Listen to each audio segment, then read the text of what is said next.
Hello and welcome to the show. We are back after 2 weeks, a 2-week hiatus.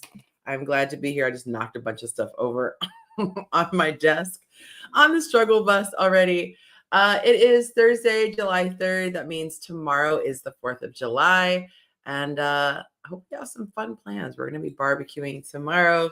Don't know if we're going to be able to do fireworks because they are illegal in our neck of the woods. So, bummer. When you come in, even if you're watching the replay, go ahead and let me know your city and state that you're watching from so I can shout you out. I have been watching a show. It's called Love Island. It's a seasonal show. And this season, my goodness, I'm finally starting to catch up. So much tea. Spoiler alert. I got to get this off my chest. Let me know in the comments if you guys also watch this show. But the premise is wild, okay? You've got people who come into the show completely single.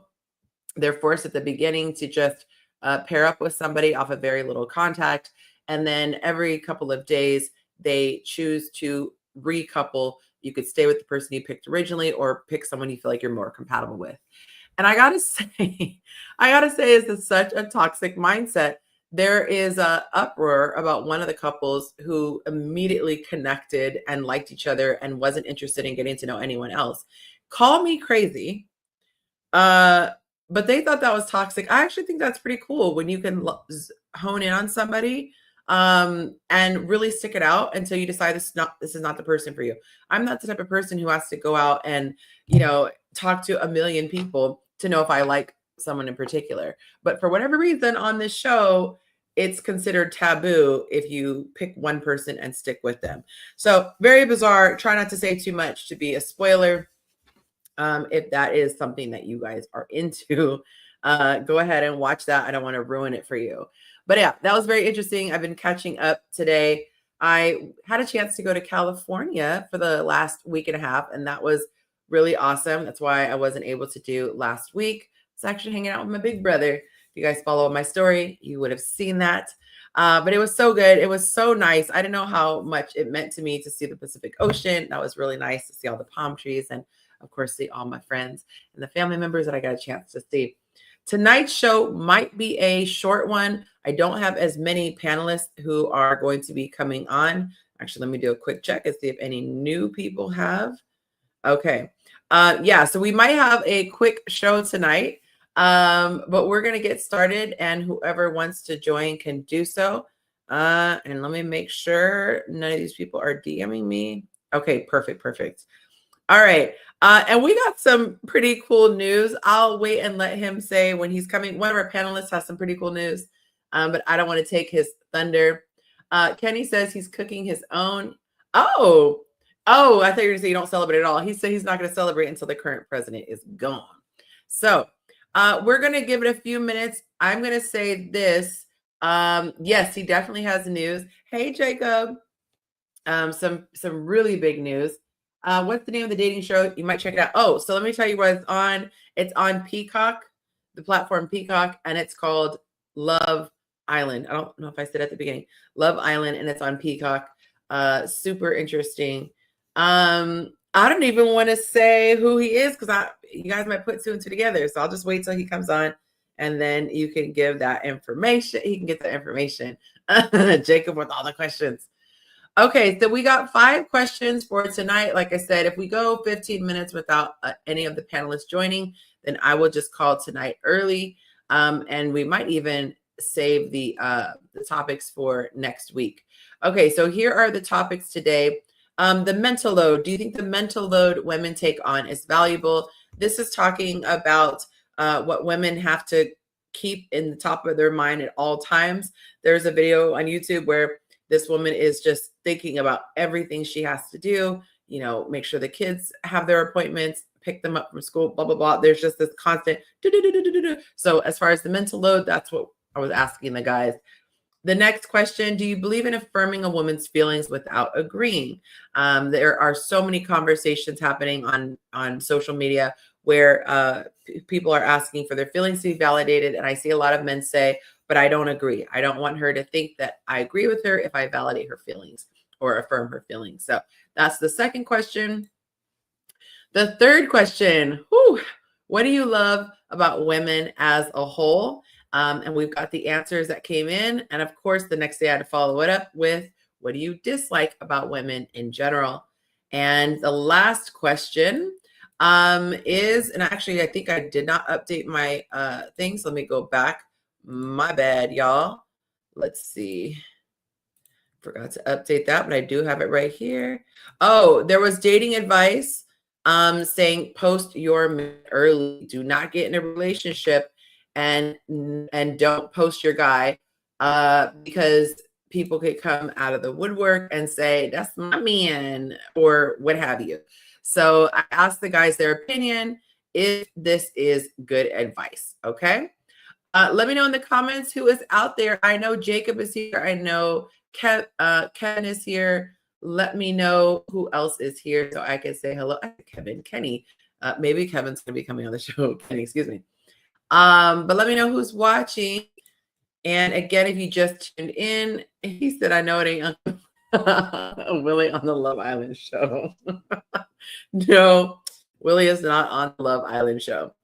All right, so we're going to give it till 15 after. If you are in Central Time, it'll be 7:15. If you're Eastern, it'll be 8:15.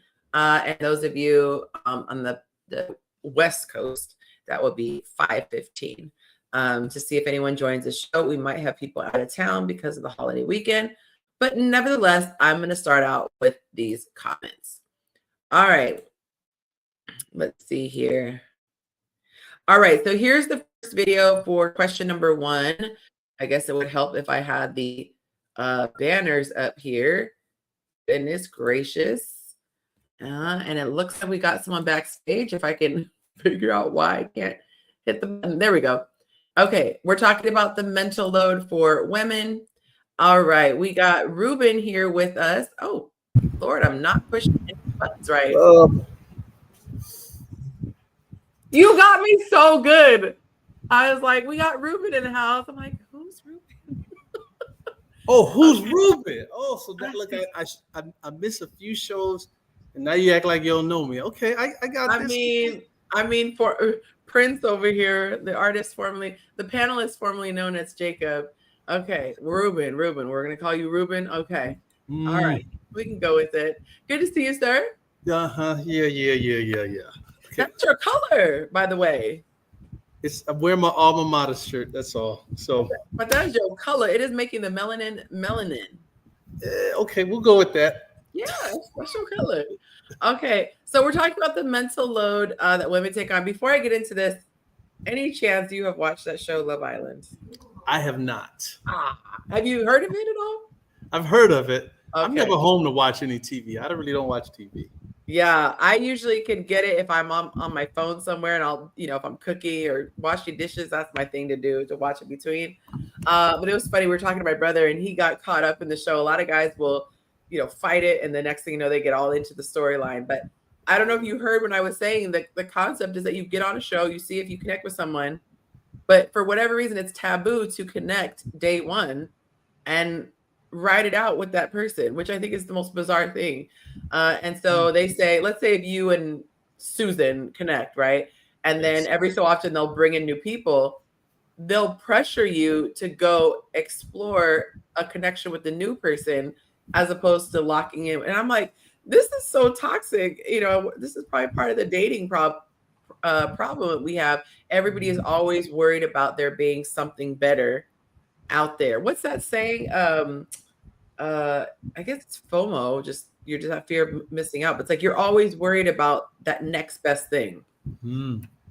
So I think the grass grows where you water it. The grass is greener. What's the saying? People don't like watering grass. Clearly not. They just want to sit in the sun and enjoy it, but people don't want to water anything. Or push a button on the app and just have new grass pop up. Mm-hmm. All right, so I'm going to play the video here. This is talking about the mental load. Okay. You know what's weird? In the last 8 years, I cannot even think of a time when we ran out of soap. I mean, is our house like the Hanukkah of soaps? No. I'm just the miracle of soap because I've been replacing it for 8 years. I can totally do that. Just tell me where to go and what to get. I honestly appreciate the offer, but it's easier for me to just do it than to walk you through the steps of it. Oh, thank you, because I just wash my whole body with shampoo. Oh, we're also out of toothpaste, so I'll get that too. Oh, no, we're not. Oh my God, yes we are. You're amazing at this bathroom stuff. Okay, real quick, without looking, how many cotton balls do we have left? 6. You want to know how I knew that? Because you didn't grow up with cotton balls, so you really value every cotton ball? Cool backstory, but no, because I notice everything that needs to get done before it needs to get done. I'm the manager of the house by default. Hey, I do stuff. Yes, after I tell you. You are one of the things I manage. If you don't believe me, there are all these articles about it. It's called the mental load. Ah, cool. Send me one of those articles. Okay, see, me having to remember to send you one of the articles is an example of my mental load. And if you can Google it, you can figure it out. And I know you can Google because I've seen your search history. Flow from progressive net worth. She doesn't even need to do those commercials anymore. She just loves her art and insurance. So that is explaining the mental load. I'm curious because you are single currently. I forgot your name again. Wow. Let me scroll. Ruben. What happens if you're single? Do you have a mental load or do you just run out of items?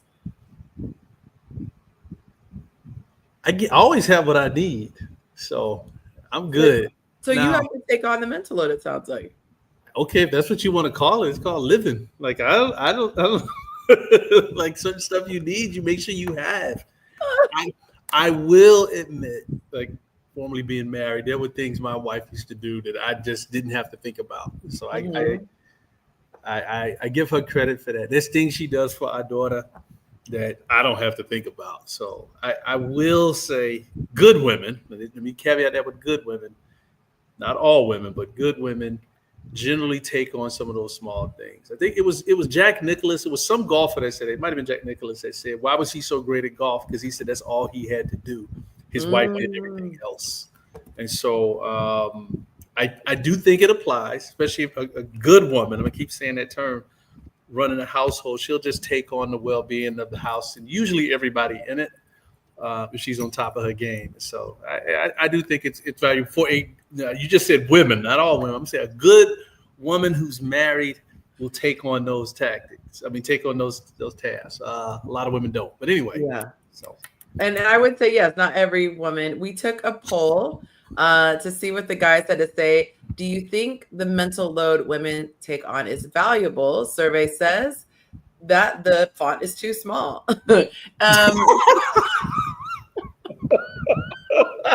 I'm like, dog, you probably open it bigger on my other screen. Look, we rusty. It's been 2 weeks. We're rusty. Oh my God. 67% said yes, they think it's valuable. 33% said, I don't think it's a thing. And so I want to talk to those 33% of men who say it's not a thing. I will say, though, when you are running a household, you really do have to be on it. And it's funny. I think one of my gifts is systems, because wherever I go, when I used to be in corporate America, thank God to be released from that, I always was like the office mom. I would always be on the supplies, whether that was in my job description or not, making sure everybody had what they needed and things like that. And just kind of thinking a couple steps ahead to make sure that we didn't have any surprises when it came to, hosting events or things like that. Because I was usually in an administrative role. Okay, so somebody said at this point, I like my own soap, but I'm sure she hasn't thought about mowing the lawn. So we each take on different responsibilities. Therefore, I'm not sure men are going to do backflips because you changed the soap. Interesting. Hey, Shantae, good to see you. Someone else said, now here's what I would say. I feel like mowing the lawn would fall under something different. I feel like a lot of the stuff that you guys do, I say you guys as men, I think a lot of the home responsibilities aren't necessarily daily responsibilities. Like mowing the lawn could be a once a week thing. I think that I wouldn't even say, because you can wash laundry like multiple times a week. But like mowing the lawn or if a light bulb goes out, those are very occasional things. I would say maybe the closest thing would be filling up the gas tank. But I do think that you could call that as like a mental load because you have to always be aware of the gas tank. Someone else said, I honor a contribution but won't overemphasize it. If it's complained about, then we will make the necessary accommodation. Almost every issue can be resolved by some attention, thoughtful planning, and consistent execution. I'll read one more. Yes, but not as valuable to men who have been single a long time. If one is single through their 20s, they learn to take care of things like this usually. I would think, yes, she should join. The water's warm. I would say that, yes, if you have had to do it yourself, I would actually think it would be the opposite. I would think it would make somebody more grateful because it's something that's being taken off your plate. Like I didn't have to cook dinner tonight. Normally I have to cook all the time, but I have a partner who is willing to step in and do that. So it makes me more grateful because I don't have to. So let's see. I think so. The people who said no, I would just love to know what was their thinking. I wonder have they been married or in a long-term relationship? Right. Have they had the experience, of having a woman who thinks and moves like that? I've had the benefit of that, and so that's what I'm leaning on. And some guys haven't, particularly younger guys. I feel for young cats who are dating today's modern women. I just pray for them because some of them ain't worth nothing. And I hate to say that and buy into the stereotype, but I've just seen too much of the contrary. So it's a different world out here for guys. So God bless them. Yeah. I think that some people just struggle giving credit where credit's due. And like that very first one, there was the comment about, well, what about mowing the lawn? But I think there's something a little bit different. So for example, I would say the traditional homemaker has a mental load, keeping up with all the practice schedules, making sure, you remind, hey, we got this event. For example, we had an event a couple Fridays ago, and I knew because it was a BYOB type of situation and knew to let my guy know, hey, you're not going to have time to get anything the day of because the time, make sure you double up next time you go for a run. It's like, I'm always trying to think ahead. I feel like that's for the domestic, the primarily domestic.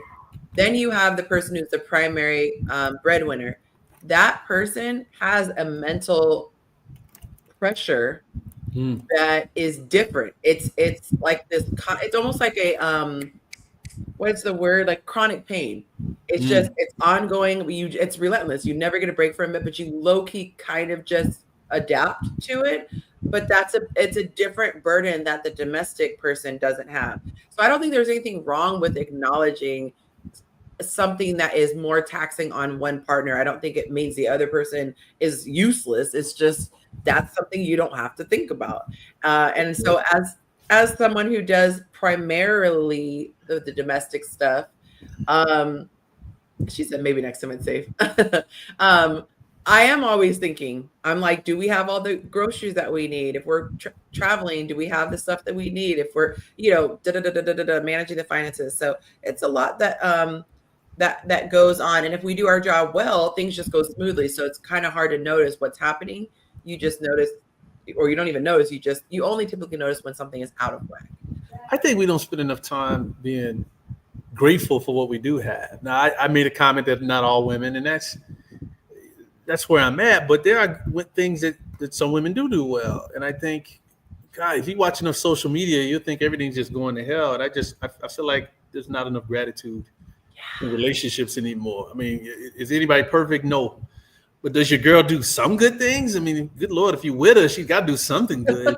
I think sometimes guys get so, I don't know, we get so critical to the point, and some maybe women do too. I only can speak for guys. Sometimes we spend so much time complaining that we don't ever just take a moment to just be grateful for what you do get sometimes. And I think you talked about watering your grass. That's the way to water your grass is tell your lady things you like, tell her what she's doing well, give her credit when she's doing things. I mean, I sometimes at work I give guys credit. They're talking up their wives, like, oh man, my wife threw down last night with dinner. Yeah. Or she takes care of this for me, so I don't have to worry about it. I just think we've kind of lost some of that. I rarely see that in the manosphere, in the relationship podcast. I don't know what sphere y'all call it. People just being grateful for what they do get. If you listen to enough of that, you would swear don't nobody do anything for anybody, and everybody just wake up mad and go to bed mad. Yeah. And that's kind of they said married people are too busy being happy to be on social media complaining or talking about it. So you're only hearing the complaints. I definitely think it's a human nature problem. I used to work for a company that had Yelp on the business, and the owner said he posted this what is it stat? I have been out of here. I can't even speak, but it was like I can't remember the percentage, but it was more than double the amount. He said if people have an issue, they're much quicker to complain than if they had good feedback, to go and write. I'm like, yeah, I don't really know how many times I would jump on Yelp to give good feedback, or to even call the manager over to the table or things like that. So sometimes if I get really good service, I will ask for the manager with a very straight face, just to see the waiters sweat. And then when they come over, be like, I just wanted you to know that this individual gave excellent service. And they're like, oh, because they're thinking, oh, about this, and you need to double his pay or whatever. But yeah, I really try hard to, praise Monte when he's doing things that I appreciate, especially so it softens when he gets feedback about things I don't like. Like today, I said, man, it was so nice not having to cook tonight, or he planned to go fishing since I have my show, and he let me know ahead of time. And certain things, because I'm such a planner and some people might say control freak. I like to say planner. I said it was really nice that you let me know ahead of time, so mentally I could kind of prepare. Okay, when I finish with the show, I'll probably have some of my time. I don't do well with a lot of last minute changes, so I try to find as many ways to praise my partner. Sorry, were you on when we were talking about my partner versus my fiance? Were you present? That maybe they said I need to stop calling my partner because it's downplaying him.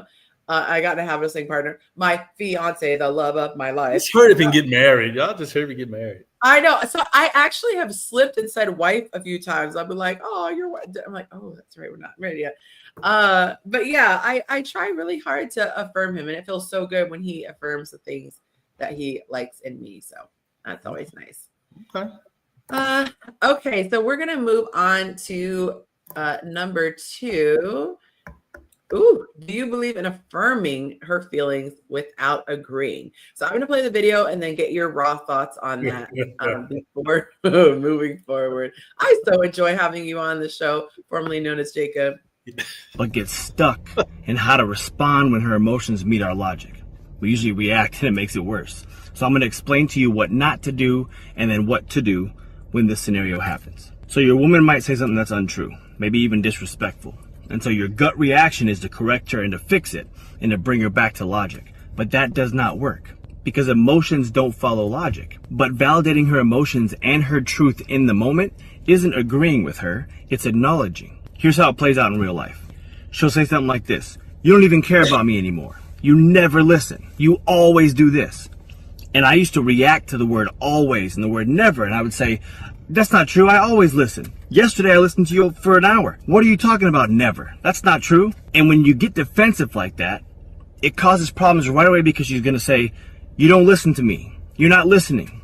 Even though you're hearing the words that she's saying, when she says you're not listening to me, she's saying you're not understanding how I feel. So what you should do in that situation is this. And you talk really calmly and really soft with your woman. You say, I can see you're feeling really uncared for right now. And that truly matters to me. I'm here. Let's talk about it. Do you see the difference? You didn't agree with the accusation. You didn't argue. You acknowledged her emotional reality. That's validation. But here's the other caveat. When she crosses into name calling and into blatant disrespect, you gotta hold that boundary. Baby, I will not let us talk to each other like that. I love you. I'm here. But we need to stay respectful. And if you can't do that, we need to take space until you can be. You hold space and you hold the line. That's masculine leadership. Because here's the truth. As men, most of us were never taught how to hold space for emotion. We didn't get it growing up from our parents. We process through logic naturally. That's how we survive. We solve problems that way, and we lead people that way. But in relationships, that logical reaction creates distance. So this is a learned skill because we don't do it naturally. If you want a deep, connected, ride or die relationship, you gotta learn this. It's a practice. It takes reps just like anything else does. But it's required if you want a relationship that's worth a damn. So stop expecting it to come naturally and start learning it on purpose. I hope that helped. I like that he acknowledged the disrespect because I'm like, ain't no way. What are your thoughts, sir? Okay, this is situational. This is not always all the time. Let me. How do I want to start this? There are times women are just venting and getting some off their chest, and it's hard to know those times. But if you get to know your woman, you'll know. Or if you do the things we were just talking about, she may let you know when those times are happening. And there are times she is communicating, and you just got to let it ride. And you may need to acknowledge her feelings depending on the situation, because she may be feeling vulnerable, she may be feeling unsafe, and so you gotta kind of recognize that. It's kind of like with your employees. There are just times you just know something's happening, and you just may need to handle it a different way. So I agree with him on that, and it's kind of knowing your person, or getting to know your person, that you figured some of these things out. The disrespect thing, we ain't got to talk about. Nobody should ever disrespect anybody. That's just crazy. And if you don't nip it in the bud early, you'll be dealing with your whole relationship. Facts. But there are times when I think, now I'm gonna go off on a limb here, that sometimes y'all just irrational. Like, wait a minute, this don't make no daggone sense. What are we talking about? And to sort of coddle those feelings isn't helpful either.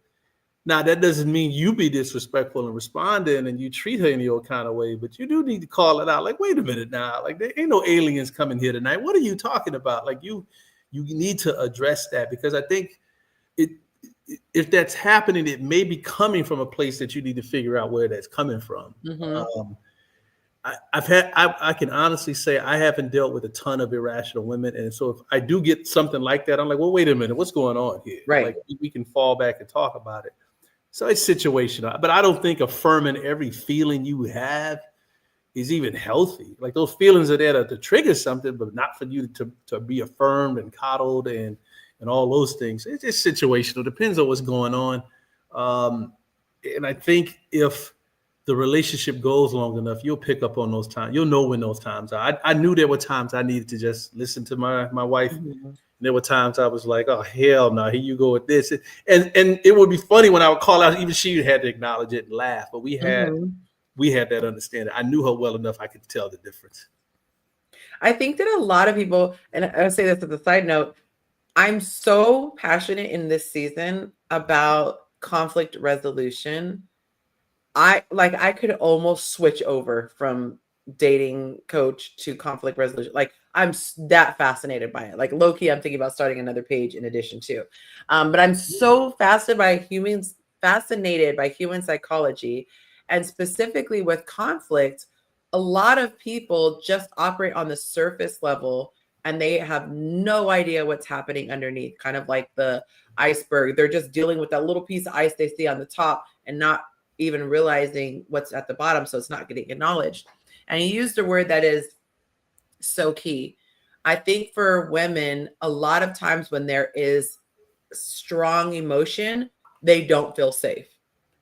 If you think about it, if she feels like you didn't remember her anniversary, it ultimately comes down to not feeling safe, because she doesn't think you love her, which if you don't love her, that's the scariest thing for a woman. You know, if she thinks that you're flirting with someone else, obviously she doesn't feel safe because I'm being threatened, like someone might take my place. So, right. So when you realize, I think that the big aha moment for me is if you can strip down quickly what the ultimate thing is for your partner, or even whoever you're talking to in a workplace, whatever, it will de-escalate things so quickly. Yep. And the thing that I heard somebody say, it's the most simple sentence, but a lot of people don't think about this. If you stop and say, so let's say you're frustrated, you're talking with me, and I just stop and go, I could tell you're really upset. What do you need from me? And it almost will catch that person off guard because they're so on that surface emotion. They might have to stop and go, I think I just want to be heard. Or I think I really want an apology. Absolutely. Or I think I want you to defend me in the future when we're in this situation.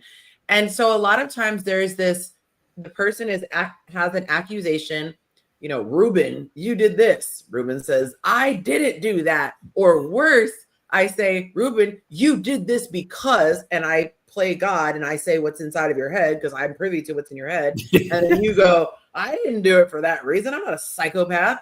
And then we're going back and forth on the facts as opposed to what is the injury below the surface. And so I'm just fascinated. Like I want to take couples and as they're going in real time, pause like the football game and be like, all right, right here, this is where she lost him. This came across as disrespect. So now he can't hear anything else she's saying because all he can hear is, you just called me out my name. And, and it just goes haywire. So I think for me, the affirming of the feelings is always necessary. I think even if the person is out of control and off their rocker, this is why it's still their reality. So if you look at me and you thought you saw me cheating, right? You thought you saw something that you knew or something that would be naturally upsetting, right? But it wasn't true. You're still experiencing it on your end. Hey, Vanessa, good to see you. Hey, Blondie. You're still experiencing it. So I feel like I could still say, oh my God, that really must suck. Like to feel that was the case. It's not the case, but I'm so sorry you're going through that. Or, you had to experience it even for a minute. You thought that's what was happening. I think that builds trust over time and makes your partner feel like a safe space. Now, if you have someone that is just off the rocker, I don't think you should be with them, period. Sure. But I love it. Yes, you guys should join. By the way, you guys, if you did want to come on in a particular time, but you weren't prepared for the camera, you can always come on and turn your camera off. That is an option if you just wanted to have a conversation, because it's always more interesting with more people in the conversation. Because I never get to meet some of these folks in your comments. I see their names and it's just a little bubble, and I just see a picture and they don't get to meet. But anyway, maybe they don't want to meet us. But I will say this: in practice, what you did, I remember the last mature relationship I was in. I remember asking her, "Is this like, wait a minute, are you okay? Do you need to be heard right now, or do you want me to solve this?" And we talked about it, and she came back later. She's like, "I'm so glad you asked me." Yeah. When we talked about it, she's like, I just really appreciated that. And so I think that there is value in asking the question. I do think what he may be talking about, and I don't know, I'm making an assumption here, is those irrational moments. And I don't know, I'm kind of, hopefully we're talking about, at least almost healed adults that expect every time something goes wrong, like, you didn't buy any cotton balls or something. I don't know. So anywho, I've met him, and I hope I never meet him again. So. That part. I'm gonna get into some of these comments. So one guy said, okay, so social media is a realm where only one thing can be true. It's this or that. I love saying that. Two things can be true.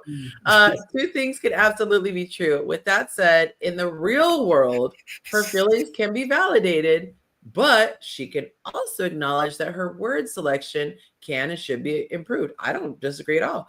Both things can happen simultaneously. If we insist on living in a world where where one person has to be right and the other is wrong, we're doomed. Now, I didn't really take that from that clip, but I agree with his comments. That's why I only deal with women who know how to be respectful while disagreeing. Same. If you get mad and you start fighting dirty, nah, we're not gonna last. I think it's critically important to be empathetic, understanding, yet unmoved about her big feelings. Be centered, steadfast. I know, I like that. Be centered, steadfast, and resolute to prevent emotional manipulation. Then lead with grace, recommend a path forward, and observe if there is alignment. If the behavior returns, it's critical to remove yourself immediately and allow her to find a man Find a man who will be led by her emotions. I low-key want to go back and see who wrote that. That was very well said. I agree that you do know how. I'll read one more. I agree that you need to know how to effectively communicate with your woman, but it goes both ways. Anybody is going to go into defense mode if you're verbally attacking them. Okay. Excuse me. What was I gonna say? My two things, and I'm in the season now where I'm trying to work to stay calm even past my triggers. But I have two very specific triggers in disagreements or for altercations.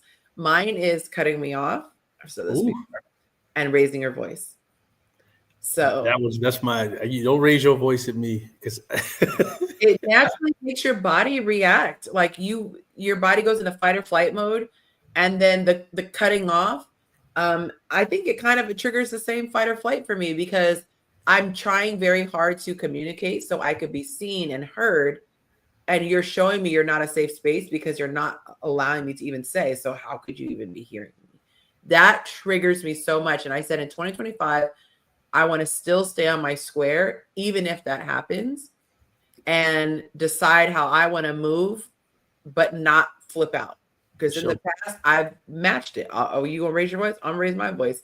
I started because I was so triggered that it was like not a blackout, but I'd be so triggered that I was just led by my emotions.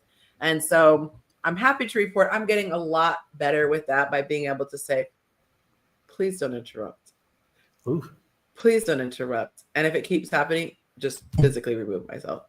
For sure. Like you can't raise your voice at me. Disrespect will not be disregarded.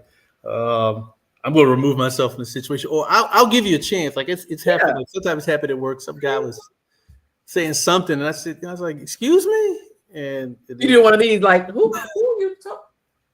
Because I know you're not talking to me. and I was, I deal with people in operations, and sometimes they're not as masters of the Queen's English as others. And I remember telling a guy, he was saying something, he raised his voice to me and I asked him not to. And he kept going. And I said, look, here's what we can do. You can take your badge off. I'll take mine off. We can go right across the street off company property. And here's what I want you to do. Please repeat exactly what you said to me. And we can take it from there. And then he apologized to me because if we get to a point, it's just not worth it. I can't deal with being yelled at. My parents used to argue.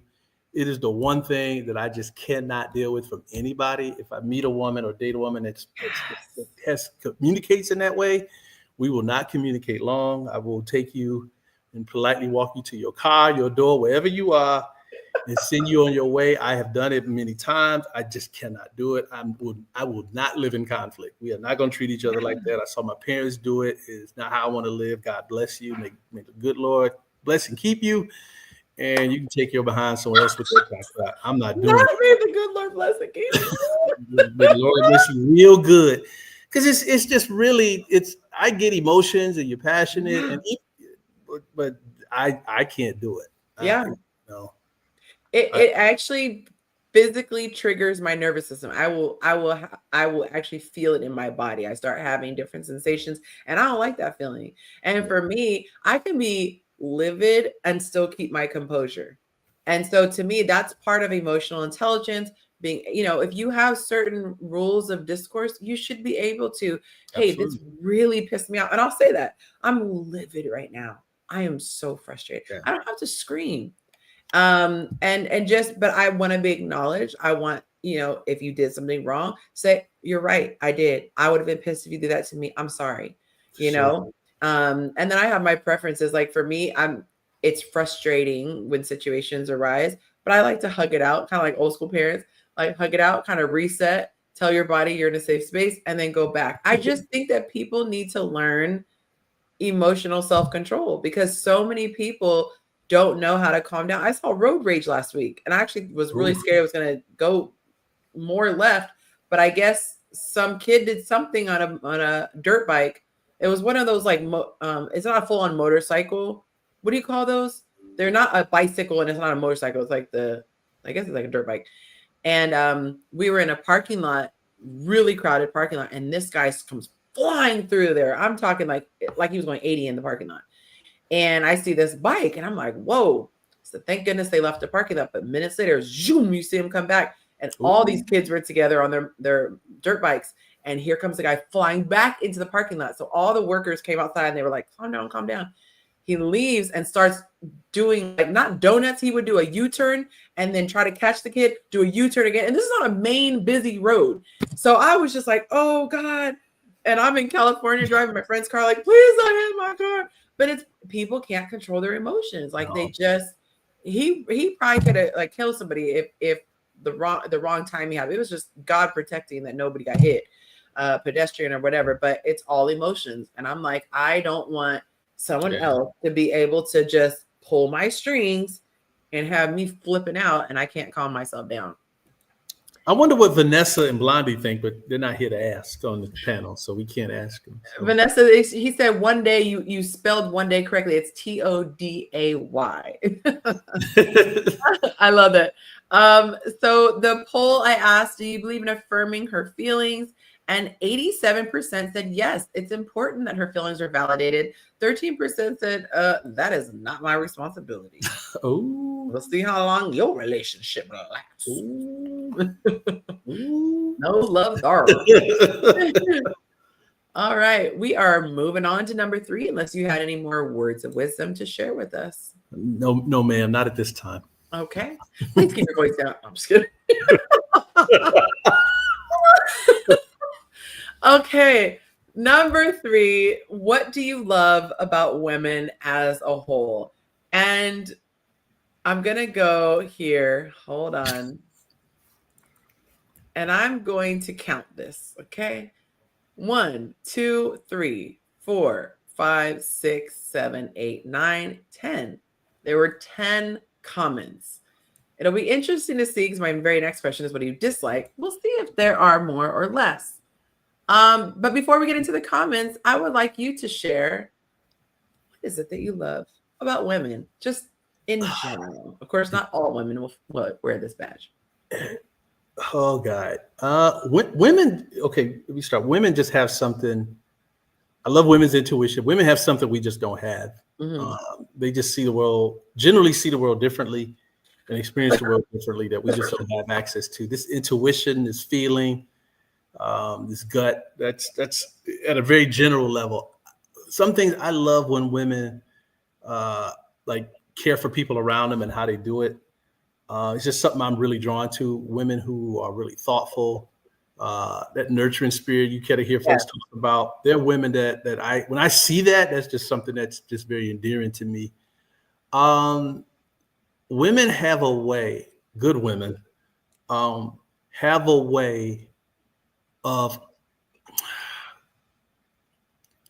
communicating that I feel brings, we always talk about be a man's peace. Women have a way of communicating, not just to that man, but in certain situations that sort of just brings a level of calmness and peace to many situations. That's why I hate sometimes when I turn on social media, you hear all this ratchet talk. Right. That's not how most women I know really are. Some women will see something going left and they're like, hey guys, let's wait a minute. Let's chill for a minute. I love women that know how to love, which is very different than just screwing your brains out. It's a way they kind of deal and treat a man, and I don't experience that very often. I know it when I experience it, but I love women who have that. I love I love women's femininity and the way they sort of move in the world. I can say, honestly, I've dated some women who are really just, when they show up, they just have a presence and a way that I can't think of, I'm losing my words right now, but they just show up in such a way that just makes life better and makes it more enjoyable. And those are the type of women I'm generally drawn to. It's not being cute. It's not having a big ass, a big buttocks. I don't know if we can see curse on this channel, but it's just the way that they are. And I'll have to think of a better way to describe it. It just makes life more colorful. I love that. I couldn't imagine. I know some folks we always talk about men versus women. I don't want to imagine a world without women. I think it would just not. We might eat. I always make this joke about certain things. Don't let me plan the party. If I plan it, you'll eat. But you might be eating off a rock, and And standing up. you won't die, Right. but it may not be as pretty and attractive. And I think women just add a certain spice to life that just makes life better, makes it more enjoyable, makes it quite frankly, in many cases, worth living. That's my 2 cents. That's all I got. I love that. I like how you said it. In my course, I say men are black and white and women add color. And so, I think men are the brain. If we were to be a body, men are the brain and women are the heart. And obviously you don't want a brain dead person. You don't want a heartless person. So each has value in their own special way. And so I will say this, not from a sexual place, obviously, but just as someone who appreciates women. I spent my week and a half with women, and there's just something really special about being around, the female, I don't call them females, but just women. So I hung out with my cousin, hung out with my best friend and her hubby. And I love the empathy. I love how we can be talking and there's so much interaction, with you guys. You're not as big on talking unless it's about sports or something you're really into. But as women, we can just sit for hours and just feed into each other, sharing what it is we're going through or what we're happy about. And the other women will just light up and we just kind of feed off of each other. I think that's really special. I love what you said about just adding color. And another metaphor comes to mind. The guy is like the house. It's well built, solid foundation, real sturdy, strong windows. But then she comes in and puts the drapes and the carpets and, all that other good stuff. And it just makes things so beautiful. And I think that when a woman is in her feminine and she's really relaxed, she brings out everything good in her space, brings out good in her man. And when she's got a great guy, he allows her to be at her best. And so I love how we just feed off of each other when it's a healthy dynamic. I think we got to find a better way to talk, because I hear the word femininity and I believe I know what you mean, but I think we might have to dedicate some time on one show to talk about what that really means. I think a part of femininity for women is a safety piece of it. And when they're feeling safe, they do the things that you're talking about, but they got to know that it's safe to do so, and it's going to be appreciated and maybe affirmed is the word we want to use it. And it's going towards something worthwhile. Yeah.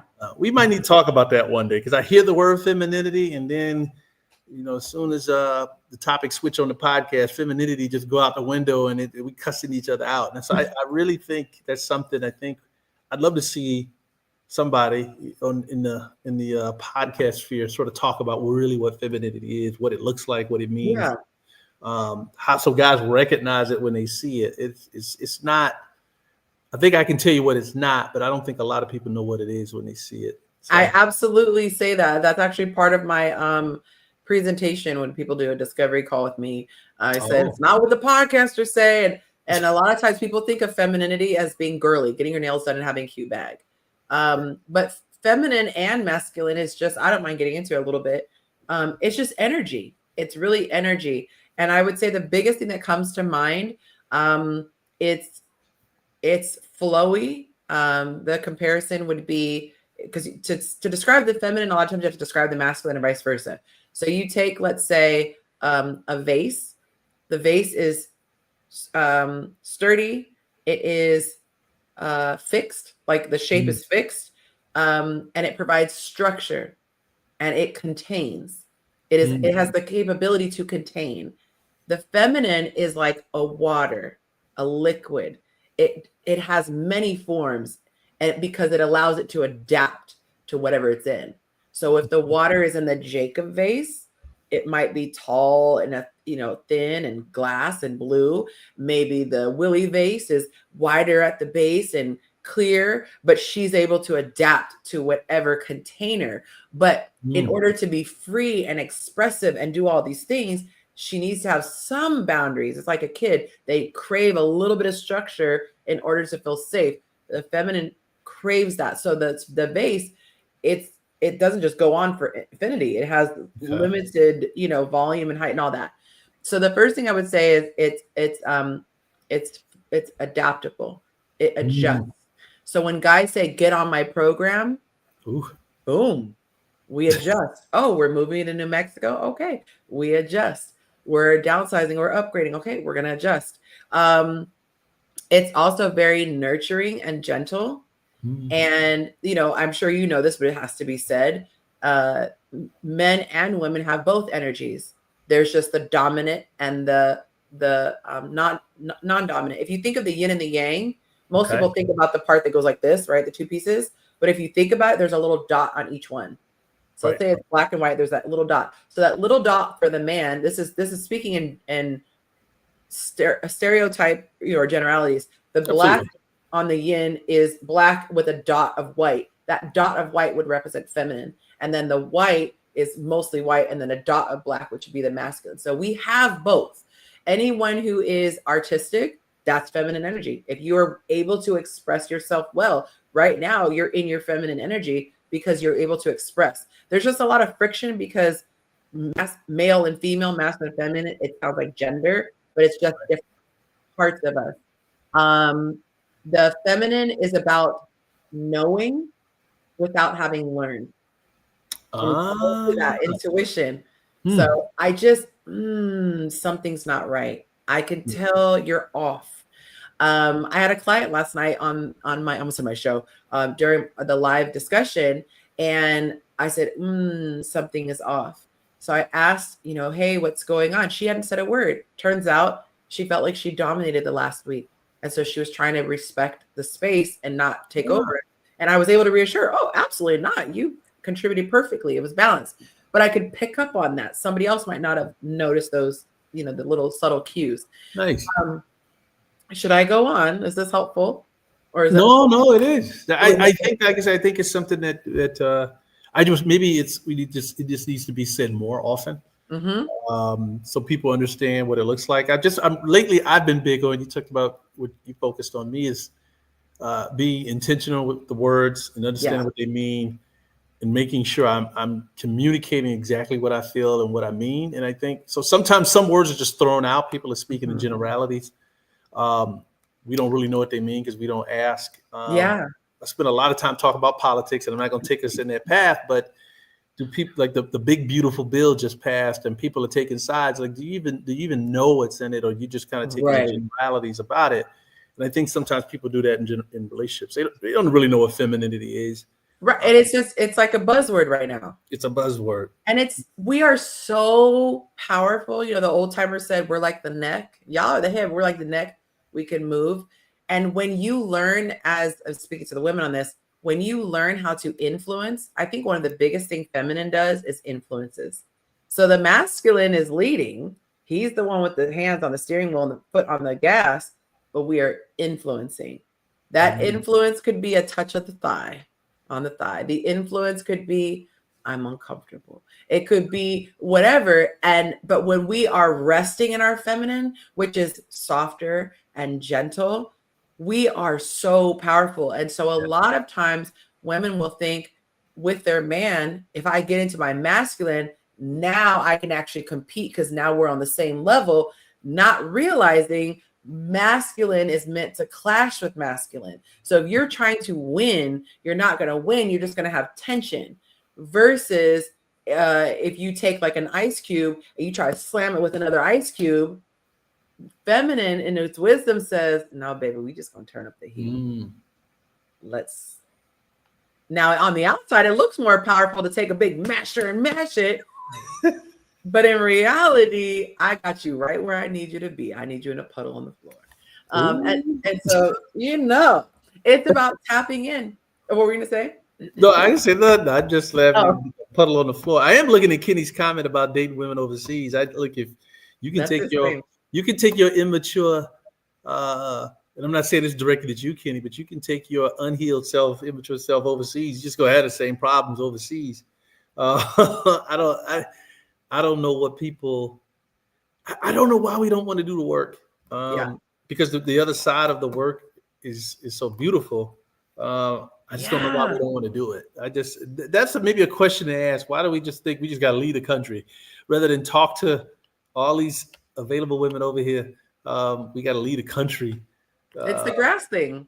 Is that what it is? The grass appears greener. You know, they get grass over there. Look, you ain't been, I don't know. The grass appears greener overseas because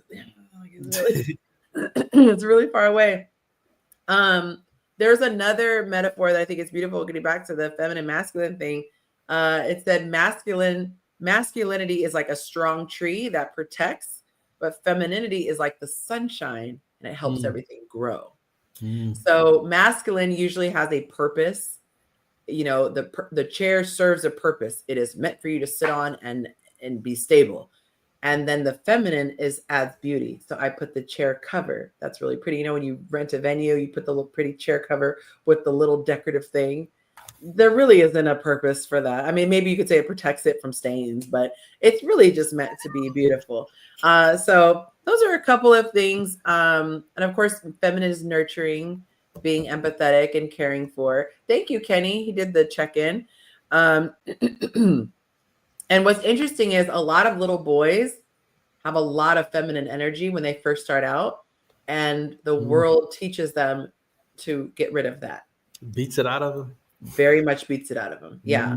And I think part of it is healthy. Like they need to learn how to control their emotions. But I think we go sometimes too far to the other place to where men struggle to express themselves. So I worked really hard. Thank God he had his father to show him the masculine side. But I think it's still really valuable when a man is expressive and he can. So it's like stay in your masculine frame. Don't fall apart and be in a fetal position on the floor, but still express yourself. I felt very masculine when you said that, baby. I didn't appreciate You know, keep your composure, stay in that masculine frame, but still allow yourself to tap into the feelings and express them, but keep your composure. This is why men don't cry. This is why we don't cry in front of y'all. It ain't safe. It's never safe, fellas. You keep going. I just want to. But see, here's the thing, though. I could be crying in the fetal position, and I think it would freak out my partner. I think that it's one thing if it's like a loss, you know, you lost somebody or what have you, you get a pass. But if I'm just so upset that he's fishing that I'm in the fetal position on the floor crying, my thing would be like, girl, if you don't get up, like, I think you need to have a bit of, composure. It's never safe, fellas. Never safe. Never safe. Oh, goodness. Let me see. Is there anything else I wanted to? Okay. Now, what's the news? What's that? What's the news? You had said there was some news you're going to share. Oh, I'm going to wait till they're on. I thought they were going to be on, but yeah, it's really big news. Put it in the chat here. Sure. I can see. I want to know who it is. Okay. Will you keep it? Yes. Okay. No hinting. Okay. All right. Some people can't hold secrets from nothing. I don't know anybody. Y'all don't know me. No, I'm just saying on the show you can't allude to it. Okay? Oh, okay. All right. I had to make sure I was typing in the right spot. Oh, yeah. Okay. I was thinking something else. That's okay. That's what's up. So I'm hoping that, which might be why they're not here, but yeah. So I'm going to get into some of these comments about what they love about women. Okay. Oops, I accidentally made it like microscopic. That was the opposite of what I was trying to do. Okay, here we go. When you're with a great woman, they turn life from black and white. No, Mike, is this your comment? To technicolor. Emotionally speaking, you could be happy in black and white, but there's a certain extra lust for life that they can ignite. Part of what makes breakup so painful for many of us is that forced shift back to living in their absence. Oh. That was so beautifully said. Let me say this, because I do think when you really get a man to express himself like this guy just did, it's a beautiful thing. And I just don't think we do it enough. You don't want to do it every day because then y'all will be judging us. But it's a beautiful thing when you get a man to slow down and talk about how he loves his woman. I wish we did more. I love when they do the couples in New York thing, and he says, well, "Why do you love it?" And a guy stops and just kind of goes on and on. It's so wonderful to hear. It's good for my spirit. I just don't hear it enough, which is why I don't watch TV and love Island, because y'all be trying to kill each other. I need to hear some positivity, man. No facts. We need a good dose of feel good stuff. Here's another one. There's softness, which is also physical. And I might add this. A lot of women want to be skinny, right? Especially in the 90s, like all about being skinny. But I'm like, I don't think you understand. This is why for me, like, I would not want a guy who is like really, really thin. It's so much softer. You know, if you're not like it, women have. What's wrong with slim? Is the word thin? I mean, slim. There's a reason the dad bods are a thing because you know it's softness. Here we go. Here we go. So superficial, so judgy. I mean, it's like cuddling a teddy bear versus a Ken doll. I mean, Ken dolls are great, you know, for. Here y'all go. Someone said their softness, which is also physical, insight and unique circular perspective. I don't know what that means. It's refreshing to hear a view that isn't just straight lines at all time. Oh, women catch so many details that we just missed. That's a fact. Talking to women will reveal just how many romantic opportunities you missed out on in the past, for instance. And our brains always going. Someone said, as a whole, What? I might have to have you read this one. I was not expecting that. Okay. As a whole, what he appreciates is their private parts. Yep, that's what it says. For the Tell Willie stay out of the comments, man. So he's not allowed to give any more comments, man. For the ones that I value beyond that is the challenge, exposure, and their softness. Oh, is the challenge, exposure, and their softness. Any woman that ever had value in my life either challenged me to be a better man or exposed me for how flawed I am. That's deep. I value their softness because it's one person I don't have to be Superman around. I can take that armor off and be me, but that's hard to find these days. These are beautiful. These are actually really surprising. I used to read them, you know, in real time, but now I just wait for the show. So these are really sweet. Definitely, if you have not subscribed to my Patreon, you can do so. I'll put the link here in the comments, but subscribe there and you will get these delivered straight to your phone and you can see the answers every single day. But I really, really love that. And I think that I'll speak for myself, and I wish more women could do this. I love opening up the man that I am with to a different world, you know, showing him parts that maybe he didn't realize, inviting him to stop and smell the flowers per se. And then, you know, if we flip it, like I would love for him to bring me stability and not structure, but like Monte has taught me a lot to pick my battles and be more even keel, you know, as far as it's not the end of the world type of thing. So I think he brings a lot of logic to the situation. I'm able to bring a lot of nuance and say, hey, I think this is really what's happening below the surface, whether it's helping with his boys and connecting with him or just teaching him about himself, really expressing. I don't think he'd have a problem with me sharing this. But he said, I never tapped into my emotions. Like there was no value for him in tapping into his emotions.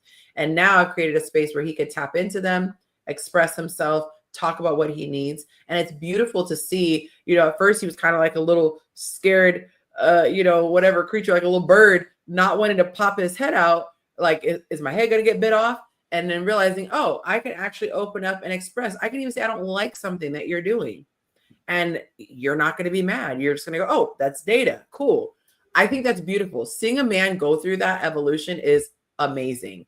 And so sometimes when he's talking, I'm just like, just express yourself, black man. Like, so see, you created that though, and you built that, you watered that. Like, and I think I remember dating this young lady, and she told me, right, you know, like, I created this space for you to be vulnerable, like, so you can tell me what's on your mind, and like, and like, she said it just like that. Like, that don't sound like a safe place.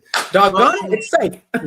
She declared it being safe, and so that must mean it was. And so I think Yeah, this is I've met some characters in my life, but That's I funny. think it's really cool that like you guys evolved today. You had the patience to stay with him through that. Well, he must really like you, you know. It's uh it's interesting because we're talking about watering the grass, Mhm. and there's a beauty in the growth that happens. It's not fun in the moment, the exact moment it's happening, but there's something cool to say we've freaking grown. Like in these Yeah. 2.5 years, like we have really been tested. We have, and to me, what it is you look up and go, this person has stuck by me through everything. This person has seen the good, the bad, the ugly. This person has seen me lose my temper, and they keep saying, "Yep, I'll have another. Thank you." And they keep subscribing, every day they just keep showing back up. There's something really cool about that. And welcome to the show, gorgeous. There's something really cool about somebody continuing to show up even after the honeymoon phase, and they know what they're getting. Yeah. And it was really important for me, my second time around, as far as marriage, to really know the person. So when you stood up there in the altar, you're not over here with stars in your eyes. You're like, no, I've seen you at your worst, and I'm still signing up for lifetime. That means something. And so I just think that together, we should be each other's best friend. We should really aim to know each other the best we humanly can, and to continue to create, like you must say something slick, to continue to create an environment in which this person feels like I can be myself, but also inspire them to want to be the best that they can be for you. Because some people will take that and take advantage and be like, well, she gonna accept me, so I'm just gonna let it all hang out, emotionally, physically, whatever. Yeah. Okay. You always look like a Cheshire cat, like when you about to say, I always know, you get a little glimmer in your eye. Yes, wait a minute. So you said you can't be all star. Can we have some stars? Like I like a little bit of stars. Like I want some stars in my relationship. I don't want rose-colored glasses. I should have said that. Fair enough. Give me the stars and the hearts. I want a the little bit of hearts. stars, man. Like I wanna look at you and be like, yeah, give me some magic. I don't want to just. But see, I think there's a difference between delusional magic. Okay. And I know that I love this person magic. Okay. Because I still look at my guy and I'm like, but we've been through things. It's not delusion. It's not, oh, we're never gonna fight. We're always gonna be. No, I know the real, and I'm still like, okay. As long as we have a little bit of magic, like yeah. Lord, I don't want to. Yeah, I don't want to be business transaction. All practical. Because I mean, if I'm being honest, this isn't anybody's fault, but that's kind of what my marriage. We just became like roommates. Like give me some magic. I gotta have some magic, man. So. And I think that it has to be intentional. So one of the things I'm very big on weeding the garden of the relationship. Someone might look and go, it's really a small weed. Or they might not even look at the garden. They might be so busy running around the house, they don't ever go outside and look at the garden or go in the backyard where it is. But somebody like me is constantly assessing and seeing what's coming up. Are these plants too crowded? Is this going to be a problem down the line? Is it not getting enough sun? And I'm very much forward thinking to avoid, the Bible says, a wise man sees danger far off and avoids it. So I'm very protective of my relationship in a proactive way. And so, for example, one of the things that I noticed with us is that we're around each other all the time. We both work from home. So you would think, wow, you guys spend so much time together, but the time wasn't quality time. And so I had to put, with his cosign, put certain things in place that said, this is 100% carved out for us. So I think that you have to do certain things to keep that romance. And so we have 2 standing date nights a week, and we have certain rules in place where we're not accessible to anybody else after this time. That's what's up. Because otherwise you look up, the phone's always going off, you're always answering emails, kids are always coming to the door, and then you lose that dating that you had. And so I said, I'll be darned if I'm somebody's roommate. For sure. My friend, she's one of the executives at the company. She calls it a business meeting. They have a business meeting every Tuesday. She just has a date with her husband. That's all. Oh. Calls it a business meeting. Some people people do have those business meetings though in the relationship, and I think those are also good in addition to your romantic, meetups, just to kind of check in.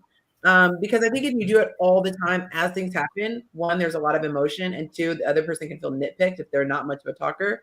So I think it's good to kind of a weekly check-in. Hey, how's it been going? What was the high every week? What was their low? Was there anything that was frustrating? And just kind of keep a finger on the pulse of the relationship. So when y'all go out on date night, do you wear your purple boots and pink shirt like some people who just joined the chat? Like I don't know if you can see this picture.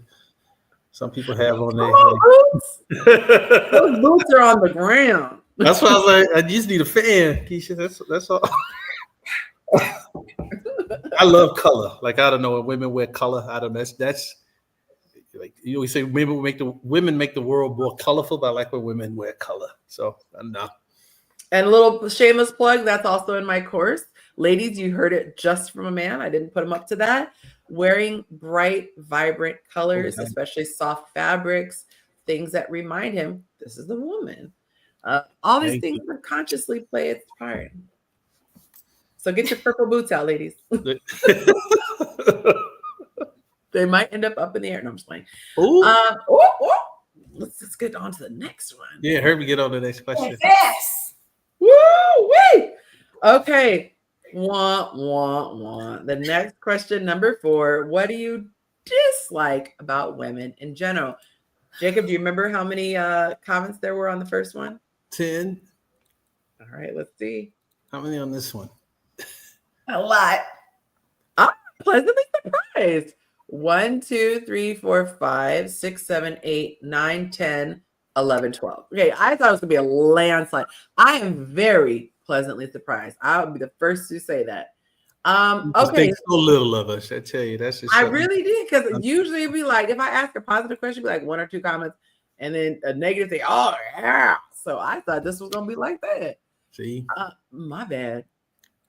I invited some virgins to watch in the chat, so I hope they are listening. So one of them came. We'll see the others come. Oh, okay. Very nice. We always like to have a virgin in the chat. Yeah, so. Okay. Now, is it a show version or a life version?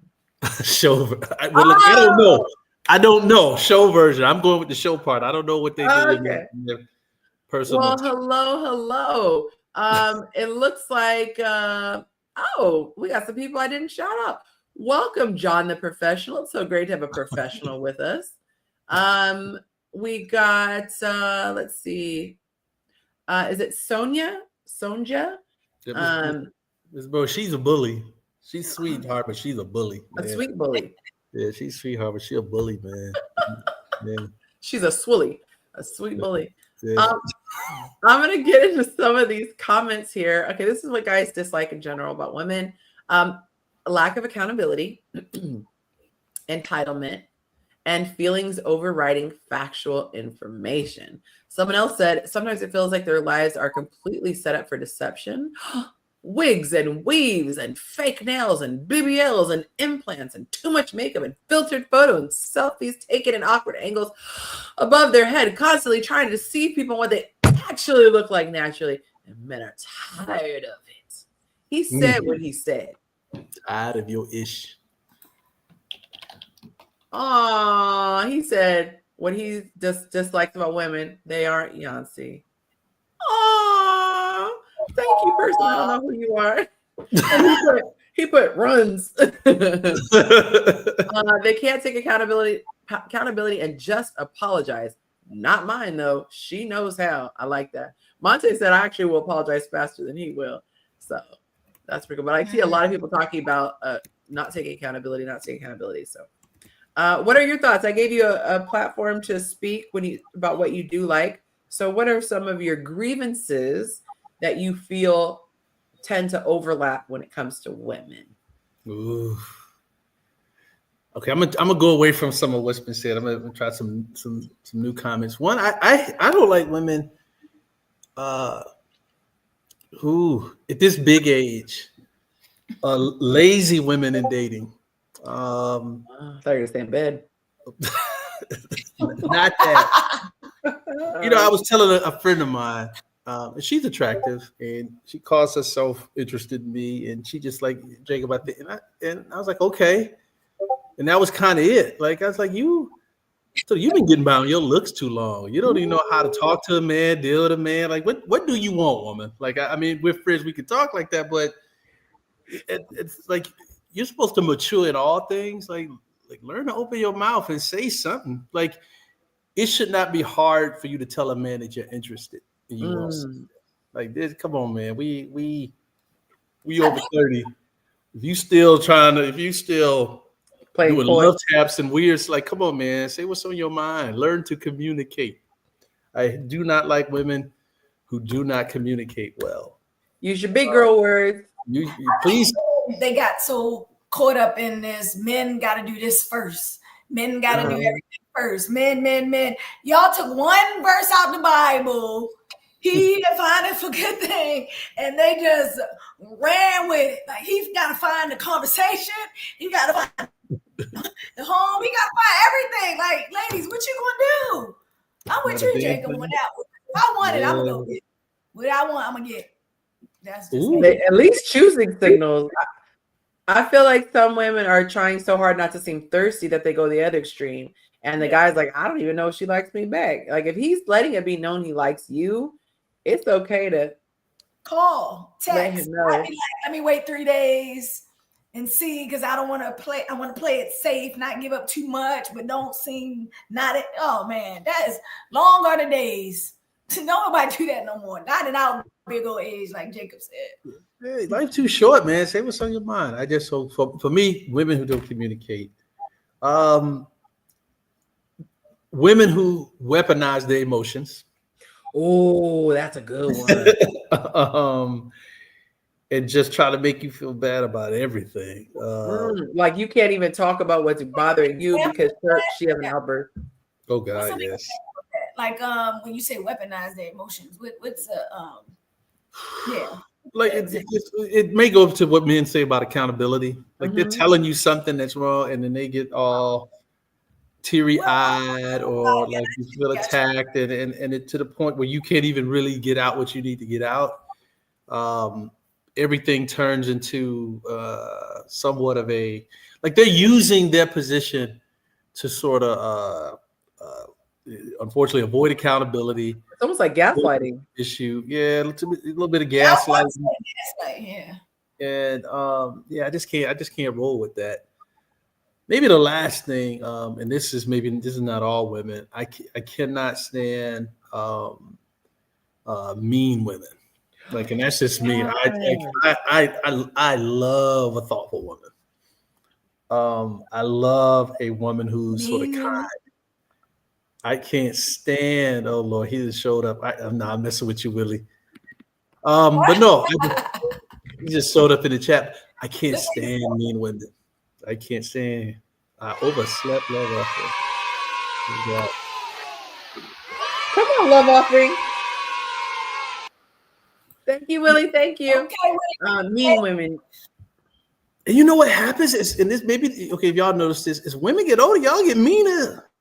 Y'all get meaner. Well, Jacob, they did say in the poll that if a woman, they said that in a poll that if a woman doesn't get any, she's not as nice. So there might be a correlation. No, but there's really something to be said about tact and kindness. I was watching a show, and there were some women, I don't understand this because I don't really see men do this, but there's a term mean girls. Like there's not a term for mean men.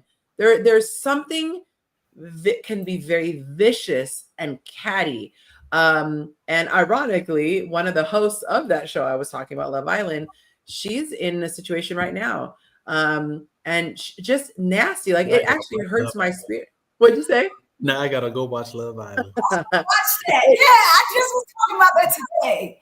I'm gonna watch it. I don't like that mean girl stuff. Like let's say Keisha and I are somewhere and we're at an event and someone walks in and we just giving the girl the stink eye. We're not saying like I've never liked that.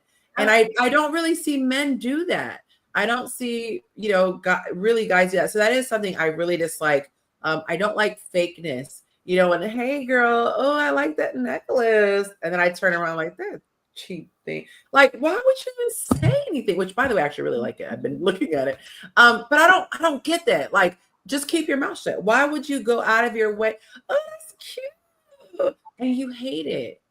So yeah, I don't like that. And I definitely think that the emotion thing is something that is weaponized a lot. I'll see people where even with girls talking to girls, you bring up a legitimate concern, but then the other one flips out and starts crying. And now we're trying to coddle your emotions and we can't even get to the issue. What'd you say? I said they make it about them.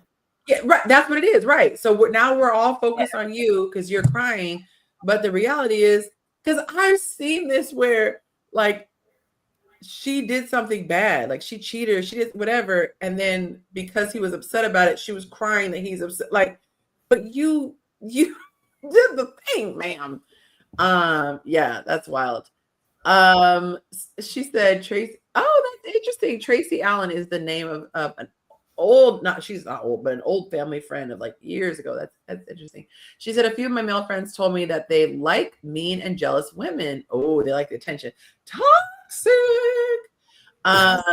Yeah, some guys like women to fight over them and all that stuff, you know, that immaturity. But yeah, I love it when I see girls come together and it's like the girlhood, the sisterhood, and coming through. And there was, speaking of, you think I'm getting paid for the show, but there was one scene where this girl came on and the guy was going after girl A, and he was having kind of a disconnect with her. So he went after girl B, and girl B was like, no, that's my girlfriend. That's my closest friend in the house. And I just wouldn't do it. And she's legally allowed to do it. You know, that people do it on the show. Hey, all spirit, love, and war. But she was like, no, it's the principle of it. I wouldn't want someone to do it to me. And I was like, excuse me, made a sister proud. You know, like that's the kind of girl stuff that that's girl code. That's what it's called.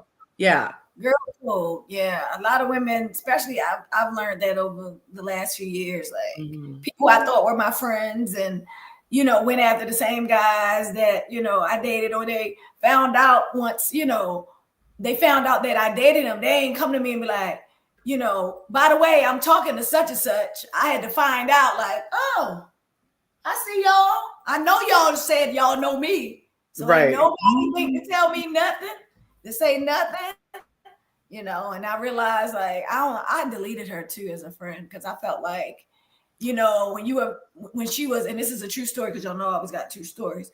You know, when you was suicidal, I was the first person they called to take care of you. But when it comes to friends, women are so messy. So call it what you want. You ain't think of me enough to be like, Keish, I'm dating, you know, or I'm starting to date or thinking about dating this guy. He told me y'all used to date years ago. I was like, girl, he just asked me to be his woman last month. Okay. She laughed in my face. A lot of women try to get with him, and I never talked to her since. Wow. They get married, and they're about to get married in November. Oh, that is messy. It's always messy if you're like mixed in like that because it never goes away, or like you guys started as an affair. Like you'll always be that couple that got together when you were married. You know, it's like it's messy. But you made me think about something. One of the things that I am not proud of as women, we are cunning. Yeah. We are crafty. You want to, man, like men, I feel like you guys will get upset in the moment and you might blow up and punch something, right? Put a hole in the wall, whatever. Women will be like, okay, all right. 7 years later, got you. Like we are manipulative as hell. That's what I said. We have superpowers. We just have to use it for good. Hold on. Keisha, is that how you are? What? Is it what? No, let me say this. I'm never to get back at you. Okay. I've never been that way. But as I got older, I realized that you probably weren't for me. You're probably not the friend for me because over the years, I feel like I've treated women better than they've ever treated me. Like in my I didn't history, get that spirit from you. Yeah, that's a lie. That's a lie. The truth ain't in you. I'm the most. I didn't. That's why I asked that question. I'm the most loyal person you'll ever meet in your life. I think he's giving you a compliment. He was saying, I didn't think you were. That's why I asked. So that's why Yonci said women. I was like, wait a minute. I didn't get that from. I didn't get that vibe from Keisha. That Yonci, I don't know, but oh wait, maybe I was confused. You didn't get what vibes? The spirit that we're talking, that means that That spirit means- of like Oh, manipulation. I was about to give you the business. You know, I'm from DC. I don't be.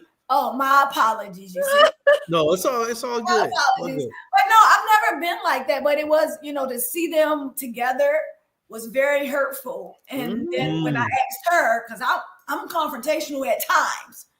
When I saw her and I saw him in the other side of the room, and I walked up there, I was like, "Yo, you ain't tell me you talking to such and such." She was like, "Ha ha ha! Oh yeah, he told me. Ha ha ha! Y'all used to date and ha ha." And I was like, she was like, "I'm a girl's girl. Just let me know." I said, she was like, "You know what? What? Tell me." And I told her, what the business was. And now, I followed it. I wanted to delete her, but I felt like I needed to follow her for a little bit to see how it goes because I knew him for 20 years past the military. So I was like, I want to see. And he blocked me up. He deleted me on Facebook once that confrontation happened. And I'm not confrontational in that manner. I might be like, "Hey, Yonci, listen, I heard something." I'm not the, "Yo, B, blah, blah, blah, blah." I just walk more kindly and respectful. Like, and she's like, "Yeah, you're gonna address things." Yeah. Yeah, she's like, "We talked about you. Ha. There's other women here too that approached me about him." And I was like, "Bet." And I never talked to her then. But sometimes women, like you said, with Connie, she checks my temperature from time to time. The last 6 months, she'll say, "Hey, girl." Don't hey girl me. My mama done died in the last year, and you ain't reach out to me then. But now you like, "Hey girl, what you baking?" So I said she trying to check my temperature. But now they about to get married, and I just was like, Wow. Hey, Oh, they deserve each other, sound like. and God bless them. Right. They do. You think about the power that women. You said what? I'm in a great space now. Oh, so I'm absolutely good. Nice. Yeah, I think about the powerful women in the Bible. Esther, she was able to persuade the king of the nation. You got Delilah, unfortunately, got Samson to cut his hair. There's a lot of persuasion that happens. You have Herod's wife, she convinced him to cut the head off of John the Baptist. We have a lot of power, especially of persuasion and influence. And so I think also that's why as women, you guys might think something is so innocent. Oh my God, you're making a big deal about this, but we know how cunning a woman could be. She just made lunch for me. No, she's working her way, and we see things. I got a story. So I was married. When I was married, my ex-husband's best friend's wife, right? She used to always cook for my ex-husband, right? But I remember this one time in particular, we went to the house and she hands him this plate of spaghetti. And she's like, then I always felt like she didn't like me because I have a light that attracts a lot of people, but some, I just feel like, because I think I said this before, that light bulb broken, they don't pick up on my light. So it just, and so I think that she always had something against me or felt some, energy, right? But I kept moving. So one day she made spaghetti or lasagna or something. She hands up the plate and the lady's like, she's like, "Oh, I made Demond," that was my ex-husband's name, Demond, some lasagna. And I was like, "Oh." So me and him got in an argument about that later on that night because she handed it to him and he got mad at me and said, "Well, she know that's my favorite." And I got a lot of favorites. I like to flip it when he was pulling it out the bag. I like to flip it on the floor. You know what I mean? Like I felt like, and he would always go over there to work out. He's like, "I'm going to go work out," because they had an in-home gym, and he never thought nothing was wrong with that. He's like, "Well, they my best friends. They was my friends before you." Yeah. And that goes to that safety thing. As a woman, you want to feel safe, especially if you bring something. There was somebody, when I was married. And I won't tell the story because whoever's listening, but she did things that weren't they weren't overt. It wasn't like to the level of like sitting on a lap, but it was like very disrespectful in front of her man too. And and I'm just like, this person wilding. And you know how somebody just always finds a reason to sit next to them, or they always find a reason to be in the space. And we had different situations where if he was going to do something, suddenly she wants to go too. With just that, come to find out, guess who came a knocking once we were split. Yeah. And I said, see, we're not stupid. Yeah. We're not. We can tell when someone likes our man. And yeah, child, I said, you can play dumb if you want to. Right. But not. Hello. How are you guys? I was gonna say this sounds mean, but you should sleep in more often. My goodness. Right. Fresh. Yeah, I was. He paid the I overslept tax. I like that. Yeah. I used to do that when I was in school. If I was late to class, I was always stop and get breakfast because I was late anyway. So I would just bring my teacher Whataburger too. Oh, that was sweet. And it got me out of a lot of slide your little burger. My bad.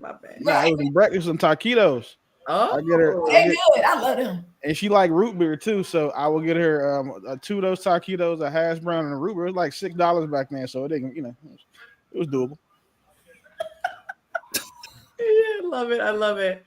All right, I think we are going to move on to question number 5. Damn, I missed a good one. Wait a minute. I'm scared to ask if you want to in before we move on. No, I don't. You got to scroll out. He's like, I don't have a long list of what I dislike about women because I only talk about the women that I'm around or that I allow around me. So I don't have those types of problems. I wouldn't talk about the ones that I don't interact with or that aren't in my sphere because they don't matter. So my list isn't that long.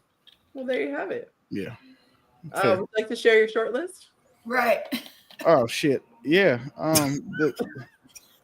Some of them still don't value, family or men because they don't have them at this age, and they've done well for themselves. So like they've got the things that typically a man can do, and they seem like how a lot of men say, "Hey, the stuff that women can bring to a relationship, we can pay for."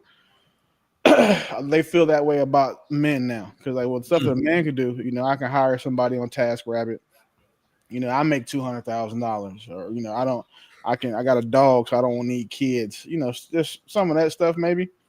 And then just the I think some of them sometimes they compete with younger women for attention or and that's kind of also weird. But outside of that, the stuff that the guys cover that they said on the post,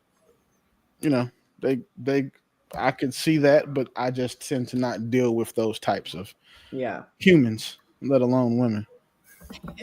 Okay. We got Falaka in the house. Good to have you, darling. Nice to see you. Well, see your name on the comments. Some of y'all definitely should come to the show. Jump in and give your thoughts. Okay, here's the last one. Number 5 is this good advice. She says, honey, post your man early. I used to be one of those girls that said, I will not post a man until I'm married. Oh, no. Not no more. I'm posting a man as soon as we make it official. Because not after I just saw this woman just post her man for the very first time. A man she's dating in Houston. And it goes a little viral. The video goes a little viral.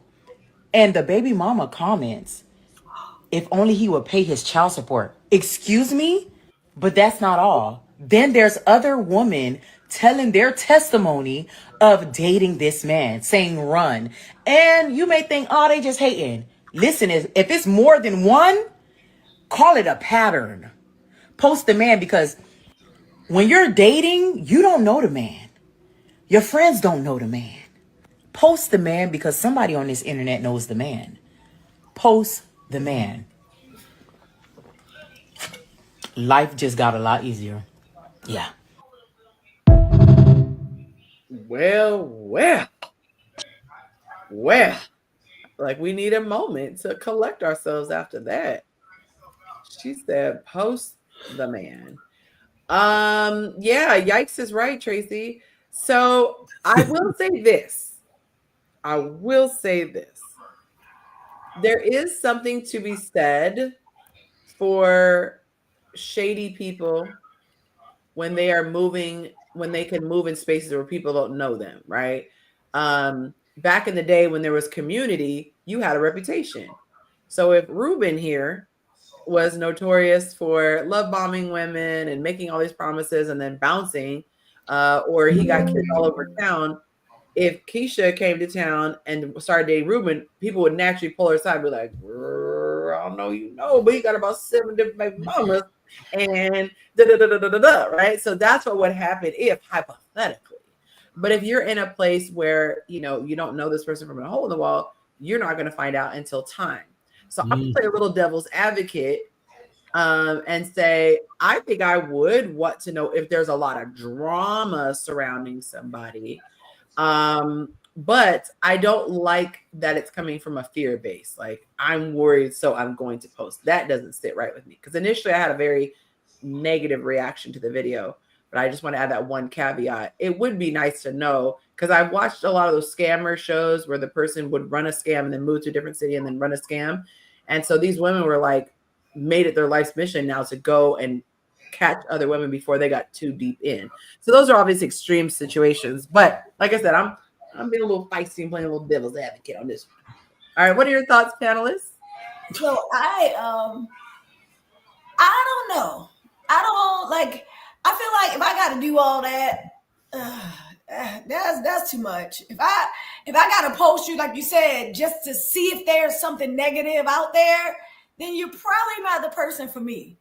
You know, if I'm posting you, I would want to post, our great moments, our happy place, our happy place, and all that, because they got all them groups now. Like, is that your man, sis? Like here where we live.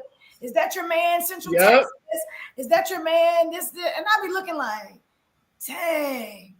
Because when they post, as soon as that picture go up, oh my gosh, it's 50, 11 women like, oh, is that JT? Is that blah, blah, blah, blah? And it just goes. It was just with me. Yeah. Like, man, yeah. So, yeah, I'm not posting early. But somebody could try to be messy just for the sake of being messy. And be like, that's what man. And it's a man in her mind, it could go left fraudulently. I feel like Willie's having to collect himself over there. Yeah, he's about to say something. We ready, Willie. Oh, you're muted. Muted. You're muted. I just joined, so I was gonna let Jacob go because I was going in the order of arrival. I didn't have anything to collect for this. This is an easy video to respond. I've seen dozens of videos of the same ilk, and it's my opinion hadn't changed yet. Ooh, let's see here. God has not given us a spirit of fear. Come on, bring it. Like this, you posting out of fear, man. You got bigger problems. Yeah. If you got to do all that, I'm kind of like, look, post that picture because y'all having a good time, and if this is part of your, I don't know, spirit of Columbo, Inspector Gadget, whatever, just go and find you another man. If you got to do if you worried about all that, if I date somebody and we get to that and I don't trust you, I can't be with you. I don't have the capacity, the time to be worried about what you're doing. You over here DMing Willie, asking him to send you dick pics or something. Like I don't have that kind of time. And if I even hint, even a hint of that, I'm out. I don't have that kind of time. I'm not. Post a picture because you just want to show folks you're having a good time, but don't see my man. That's right. It. No. Let it be. Do you know my man? That's crazy. Just ain't your man. Right. Damn. Go ahead, Willie. So the problem that I have is 3 problems I have with this. Come on, microphone. The first one is going to be that this is going to hurt women more than it's going to hurt men, because if men start posting women early, then those dudes you met in Miami for that weekend that you saying you forgot you didn't have a condom for, or that guy that you work with, all the guys that follow you that's been in your inbox, and they start being like, I've been good morning this girl for 2 years, and she finally said something and I smashed. Women are significantly more popular online than men are. So I don't think this is going to hurt men nearly as often as it will women, because you know what it takes for a man to come forward and say something about a woman, or it's because he's got to be a guy that wants to like make fun of the guy she's with, or like, damn, you wifed her, man. That's the toss up from Miami, or that's the girl from Atlanta that was, you know what I'm saying, in my section doing the most. So I think that, you know, operating from a fear base, like you guys said, is, you know, terrible for this. But then two is, again, men, like women want to post men so they can, you know, get the dirt on them. I feel like those women shouldn't date anybody, and I think they'll make terrible partners because they're showing you that they're willing to seek, you know, secondary and tertiary forms of information about you instead of just coming to you. Because if you're worried about that, ask the man, does he have any issues with, you know, his past, or does he still have anybody who thinks they're together, or, you know, all those questions they can ask. So I just think this is a lazy way to let people vet men by shaming him about something he's done before. And then lastly, what that man did in his past before you may have made him the man that made you attracted to him. He may have grown or learned things about what he felt in his previous relationship that he can bring into a relationship with you. So I don't think any of that stuff, or, you know, will be real unless he was like, you know, he got 8 different girlfriends, say he beat their ass. Then okay, yeah, that's obvious. But even the girl talking about if he pays child support, like, notice, as you know, obviously as pro father as I am, a man not paying his child support is, to me, would be the same as a woman not paying her student loans. And it's something that you both know you're supposed to do. And maybe he can't. That's another whole conversation. But as many broke people who are out here dating and don't have their finances in order, unless, you know, he's portrayed himself to be someone that does, there's just like that doesn't resonate with me. And then just seeing how these conversations happen in these like echo chambers of like bitter women, like on social media, that have those groups called "Do You Know Him Dallas?" Yonci, do you know how many times I've been in that fucking group? I ain't seen you in there. You listen, and the crazy thing is, do you know how many times I've been in that group for women who don't know me but have seen me somewhere or saw me post on something and were like, "Hey, anybody got anything on him?" I've gotten DMs about you. Yeah, where I benefit in that space is that I have other women in the group who know me, like, and know my character. Sure. And they're like, and they say the same thing, like, just leave him alone. He's not easy to deal with, and I have very high standards. That's the gist. But I have another friend who's been put in there because he's like active on dating apps, and that man is in there 2 or 3 times a week. But he's also a fitness model and a personal trainer. And the girls are like, "Oh, I matched with him on this," and like those types of women, like all of those types of women, I feel like have no business dealing with men. They need to go heal it, like do whatever repair work is needed to change the mindset that makes them think that's okay. Because again, like we guys don't post girls a lot of times because we don't want to hear no hoe stories. Like we don't want to hear. Point you made, Willie, that you said what the women are posting about from the past could be from, like you said, from his past, and that could be something that made him the person that is for you now. I don't think I ever thought of it like that. I mean, it's so entertaining. I just watch it because it's entertaining. But that's a very good point, because what the women used to date, because women being there and they comment, you know, this, you know, I'm a girl's girl. Here we go, that girl's girl. Then, because 5 years ago he was, you know, I dated him and I messed with him this many years, but he might not be that same, same person now. If you ask my older son's mom and my ex-wife questions about me, they're going to give you information that was based on the phase of life that I was. But as far as my character goes, they're going to say the same thing. The issues they have with me are going to be the same. Those are things that I'm assuming that my woman now won't think, or she won't say, because, you know, I've significantly, you know, there was a tip in my 20s and in my 30s, and now that I'm in my 40s, you know, I've got 20 years of growth in between those. Now, I don't have anything wild like the shit they talk about in these groups. I don't have none of that type of stuff. Yeah. But the same thing goes for women, and I feel like women forget that their past matters way more than ours does, because our future matters more than our past, because our future is what's going to benefit you. If you worried about a man's past, aside from him being safe or, you know, medically sound, you know, you get it, right? If you guys are worried about that, it's only gonna hurt women. It's gonna keep women single. And then, like, one thing I appreciate about these videos is all of these women have a certain look to them. Like, they all look the same. They all have the same type of, like, I'm better than I really am vibe. So I want to do this in my gym clothes with a mask on, drinking Perrier out of an empty Perrier bottle with no label. Like, they all have that same aesthetic and, like, vibe to them. So it tells me now, like, I just avoid those types of women. I tell men to run from those types of women. And if we have to have all this social proof on top of all the shit we have to have as men to be desirable to women, now we have to have, like, they add social proof on top of that and a background check. Like, you guys are turning dating into, like, it's a fucking job. Yeah. So I hope we will turn into the FBI. There's nothing wrong with learning people's characters and those things. That's okay. But this, what we're talking about here, is a little bit out of bounds. It's crazy.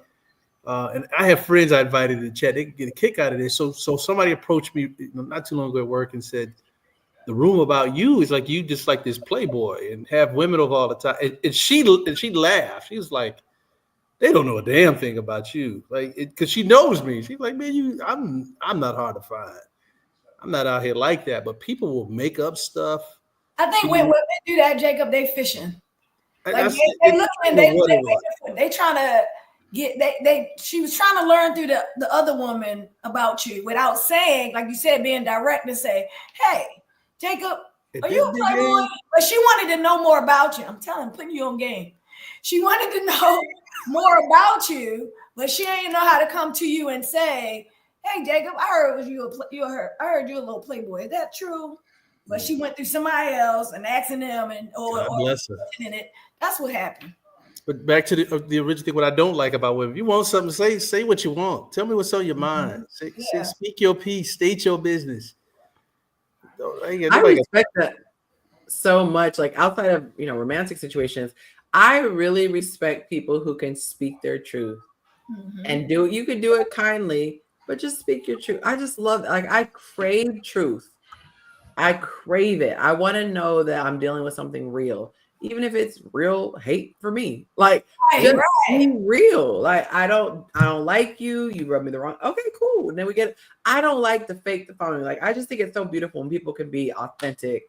Hey, this bothered me. I didn't like this. Okay. It's really nice when you get the full disclosure. I asked the fellas if they felt like this was good advice, and there was a unanimous decision. 100%. We have never had 100% poll. 100% poll said, no, this is terrible advice. No. So there you have it. The men have spoken. They said, get it out of here. This ain't it. That's dumb. This ain't it. And Willie came up with a good point too. He said, if you got to post it for social validation, like you doing that because you're getting a third parties. The reason why we post our significant, because you want other people, or we want other people to see this person and make comments like, oh, y'all so cute together. He's so handsome. Oh my gosh, love, black love. That's what that but means. I used to have a strict no social media like mixing policy with the women I would deal with, and they would try to be slick and do shit like post a picture of my arm because my arm is very identifiable, or like I'll be laying down so that my back is also highly decorated. So they would always try to post things to be like nobody would ever blur my face out, but they would like, oh, that's Willie tattoo. I know that tattoo from that's Willie, girl. Look. I made a post about when I first bought this watch. I made a real big deal about it because it was a watch I wanted and it was a trophy for some shit. I went to dinner with a girl that same night, obviously wore the watch. So as I'm like looking at my menu, she posted a picture of the restaurant in the background with me, and then my arm holding the menu with the watch on, knowing that we have a similar group of friends. But I mean, that was the last time I saw her because she did that. It's weird to me that, I mean, on the other hand, like it's flattering to be a guy that women will do that too. But at the same time, that shit's fucking annoying. Like, It's doing its job. Yeah, definitely. Look at Jacob will look perplexed. He triggered. He put it up 10 minutes with 10 minutes to go. We gotta get. Close the doors. Close the doors. I feel like we had some bank time from the last episode too. I feel like 59 and 30 Y'all ain't going no seconds. place but to the And we ain't been on restaurant. in like a month. Like, Hey, look, Close and the doors. I feel like we also Close had the some doors. bank time from the last Close episode the too. doors. No, that's not it. That is not true. We all gonna Because Let me call Mont. Y'all ain't and going look, no Willie, place but to the I invited restaurant. Close friends, them doors. and this is their first time tuning in, and this is the impression they're getting. you should probably extend the show so that they can continue to enjoy it. This is a perfect segue to say, ladies and gentlemen, the show is 2 hours long. If you feel like you haven't gotten your fix and you want it to keep going, you can do so by extending the show, putting minutes on the clock. You extend the show by Zelling or Cash App. Matter of fact, let me go ahead and put it up now. If you want the show to continue, this is how you can do so. You can Zelle, you can Cash App, take a screenshot there. It's scrolling at the bottom, and we will keep going until the wheels fall off. Also, if you just want to show love, you can send love and say, hey, this is a love offering the way Willie did. It's a minute per It's $1 a minute. Thank you, $1 per minute. Tracy said she subscribed. Are you speaking about Patreon?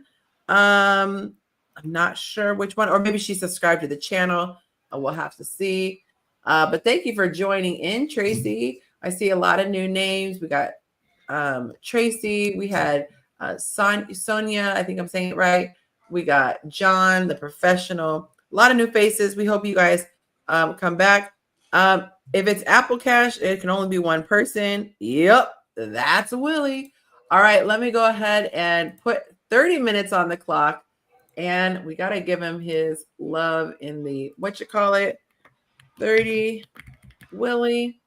And oops, I'm about to put the wrong, my bad, click the wrong one. And give him his.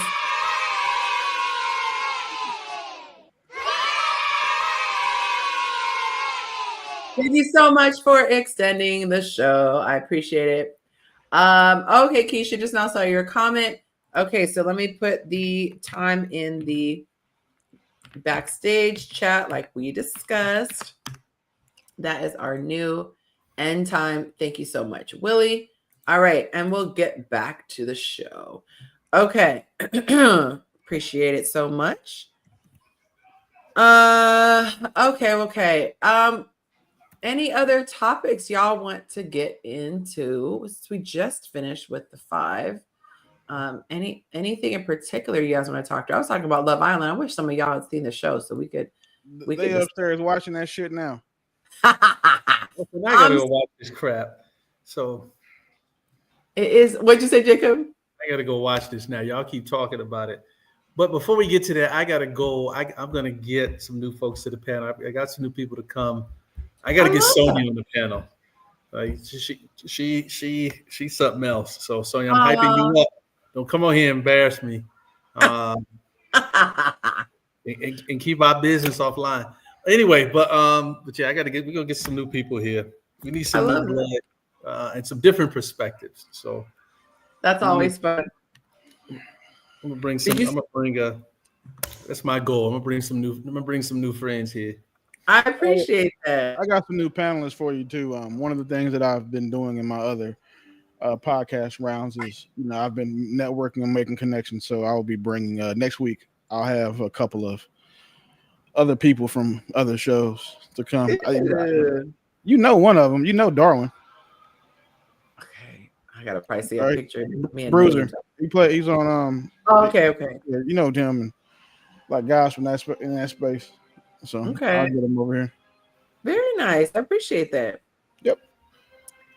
And I learned that you got to go in live like when the same time that these people go live. Yeah. Where it's at. That's a real fast way to run your followers up. So next Thursday, I said I was going to do it. And I'm like, all right, I got nothing to do now. I'm learning.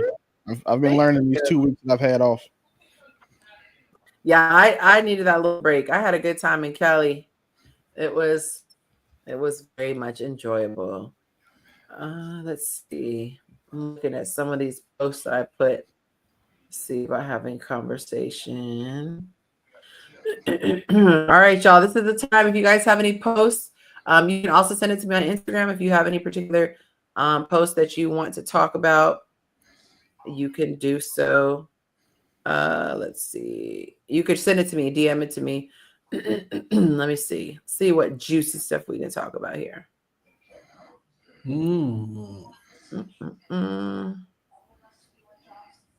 Let's see. I know there's been stuff trending. I'm trying to think. Oh, so this is super random and it has nothing to do with dating or anything like that. But somebody needs to Google this for me, please. So Monte said that there's an article. It says that there are flesh-eating maggots in the state of Texas, and there's also some crazy thing happening. I forget. It's another bug or something like that, but they're having a specific quarantine so that it doesn't get passed on with farmers. But they said that they're going to drop millions of flies that are sterile, which I'm like, how do you even make a fly sterile, to take care of the maggot infestation? I'm like, what in the end times is going on? Since when were maggots not flesh eating? Look, I'm like, right, because that's what takes over carcasses, right? Yeah. Okay, let me see if this is true, because he just showed me a screenshot and then went about his day. Okay, the New World screwworm. What? Now that name is crazy. The New World screwworm is a flesh-eating maggot. It's currently a concern in Texas due to recent detections in Mexico and potential migration in the U.S. Taking measures to combat this threat. This is real, including breeding and releasing sterile flies to disrupt the screwworm population. This parasite, which was previously eradicated from the U.S. in 1966, possessed significant risks to wildlife and livestock and potentially humans. What would it do to a human? I'll go down there in Texas. Yeah, I'll be see.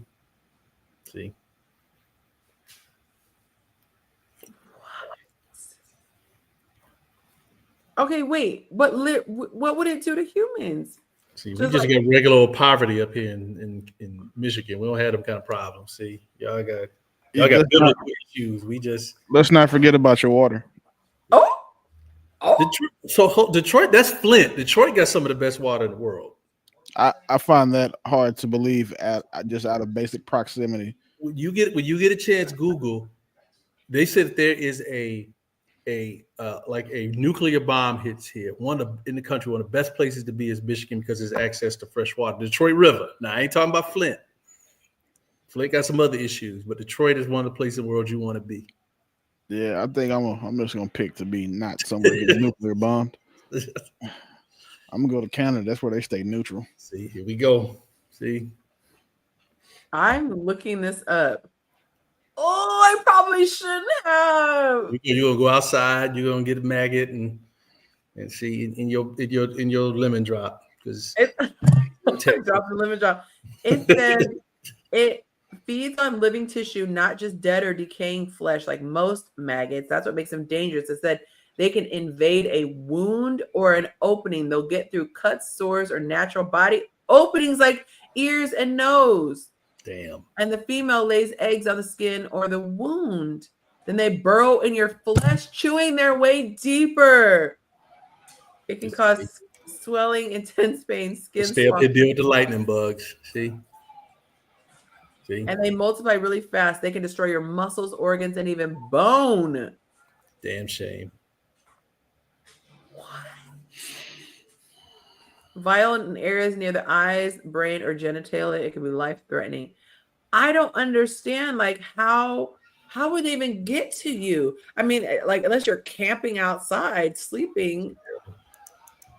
It's awful. I wish I hadn't read that. Well, that's disturbing. All right, let's see what we got. Let's see what's trending.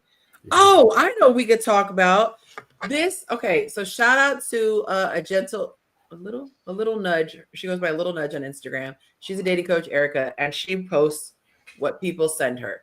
And this lady said she matched with this guy. They were bantering back and forth.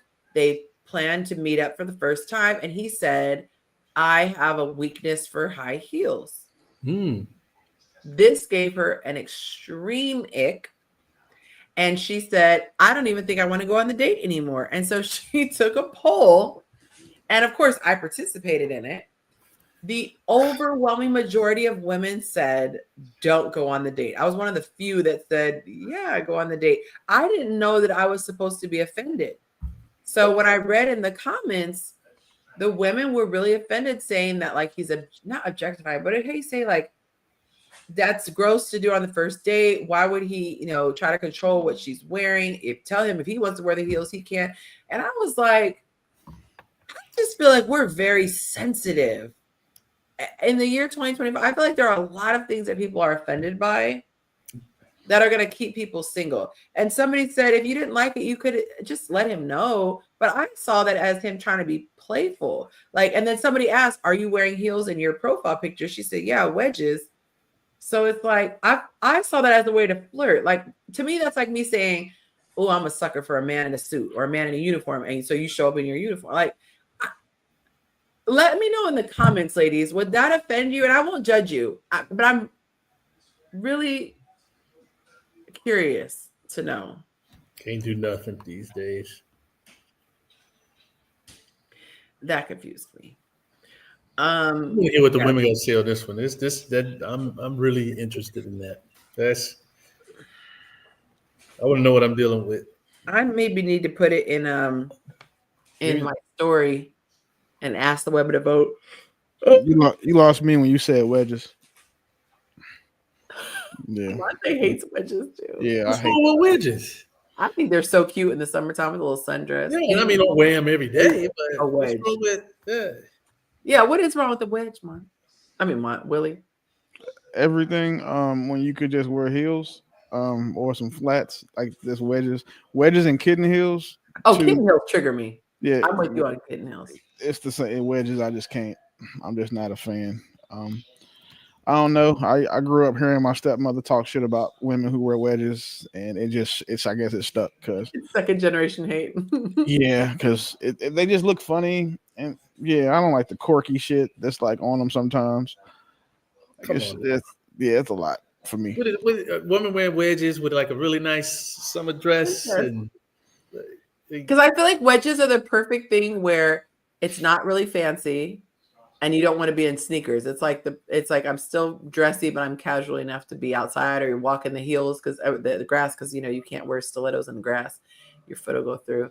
Interesting. Yeah, you're only the second person I've ever heard have an issue. Like Monte hates wedges, and I was like, oh, really? The fact that these women are offended by, again, she'll laugh it off. There's just a certain type, or I want like look of people who get offended by shit like this, and those are the women that should probably never ever have podcasts or microphones, because the more their reach they have, the more single their base of followers is going to be. Because women keep women single. I used to not think so. I used to think that, like, the lack of fathers will keep women. It's women keep women single now. Oh, I'm so sure. Like sorry, go ahead. I've tried to fight, accepting that fact. That's one of the few things that I disagree with most men about. Well, used to disagree with most men about, but after seeing it, like, from like some of the comments on your posts and the comments like on these other dating related things and these podcasts, women keep women single. Like this listening to lady women was on that show we were watching. She was talking about things she likes to do on her first date. She's like, I don't like going to dinner. And then the guy said, I would like to do something like go to an amusement park. And she said, if I'm honest, I wouldn't. If I went to an amusement park with a guy, didn't know very well, I would get the ick. And I was like, that's the new trend of it. I got the ick. She said, seeing his legs dangle. I'm like, Yeah, she just needs to get ready to buy a cat and die alone. Damn. leg dangling is an ick? Like, what? Okay, so somebody did comment about this. So Candace said she'd laugh it off. Tracy says it's not just about the heels. Just telling a woman what to wear on the first date is weird and can be offensive unless he tells you that you're going to a particular place with a dress code. I don't know. See, but I didn't take it as him telling her what to wear. He just gave information like, hey, I have a thing for that. And I took it as she could either go with it and be like, okay, well, he likes it, I'm gonna do it, or be like, don't think I'm wearing heels. I don't know. Yeah. And I appreciate people having different opinions than me. So it's no disrespect. I just don't understand. My body doesn't react in an offense to that one. So if it's a guy you like, he says, I like when you do such and such. I guess what's the big deal? Now, if he tell you, woman, you better wear this, because I'm He-Man and I tell you what to do. Right. Like, I get it, but I think a man saying what he likes and appreciates, and if you like him, I mean, you give a little bit. That shows him a little something. So yeah, it ain't that big a deal. But I like wedges too. So maybe I just don't understand life. You said maybe I just don't understand life.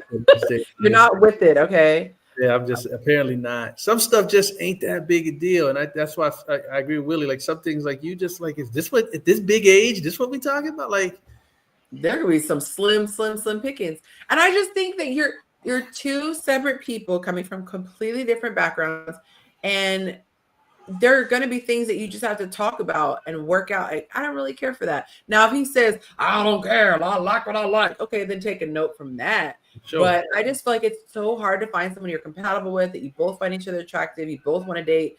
Like, if you find that, figure out how to make it work versus how to be turned off. My thought is this: how many people are you encountering that you just have all these options? Like, I liked about 2 people in a decade. I don't like too many people, so if I find, I'll be like, okay, let's see if we can work this out. That part, like you people really think they got forever and can do forever options. And man, you better keep living. So this is funny. Somebody said they sent a screenshot of the text.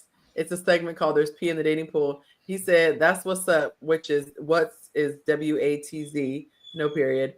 Next sentence, not capitalized. He says, so tell me about your space self, no period.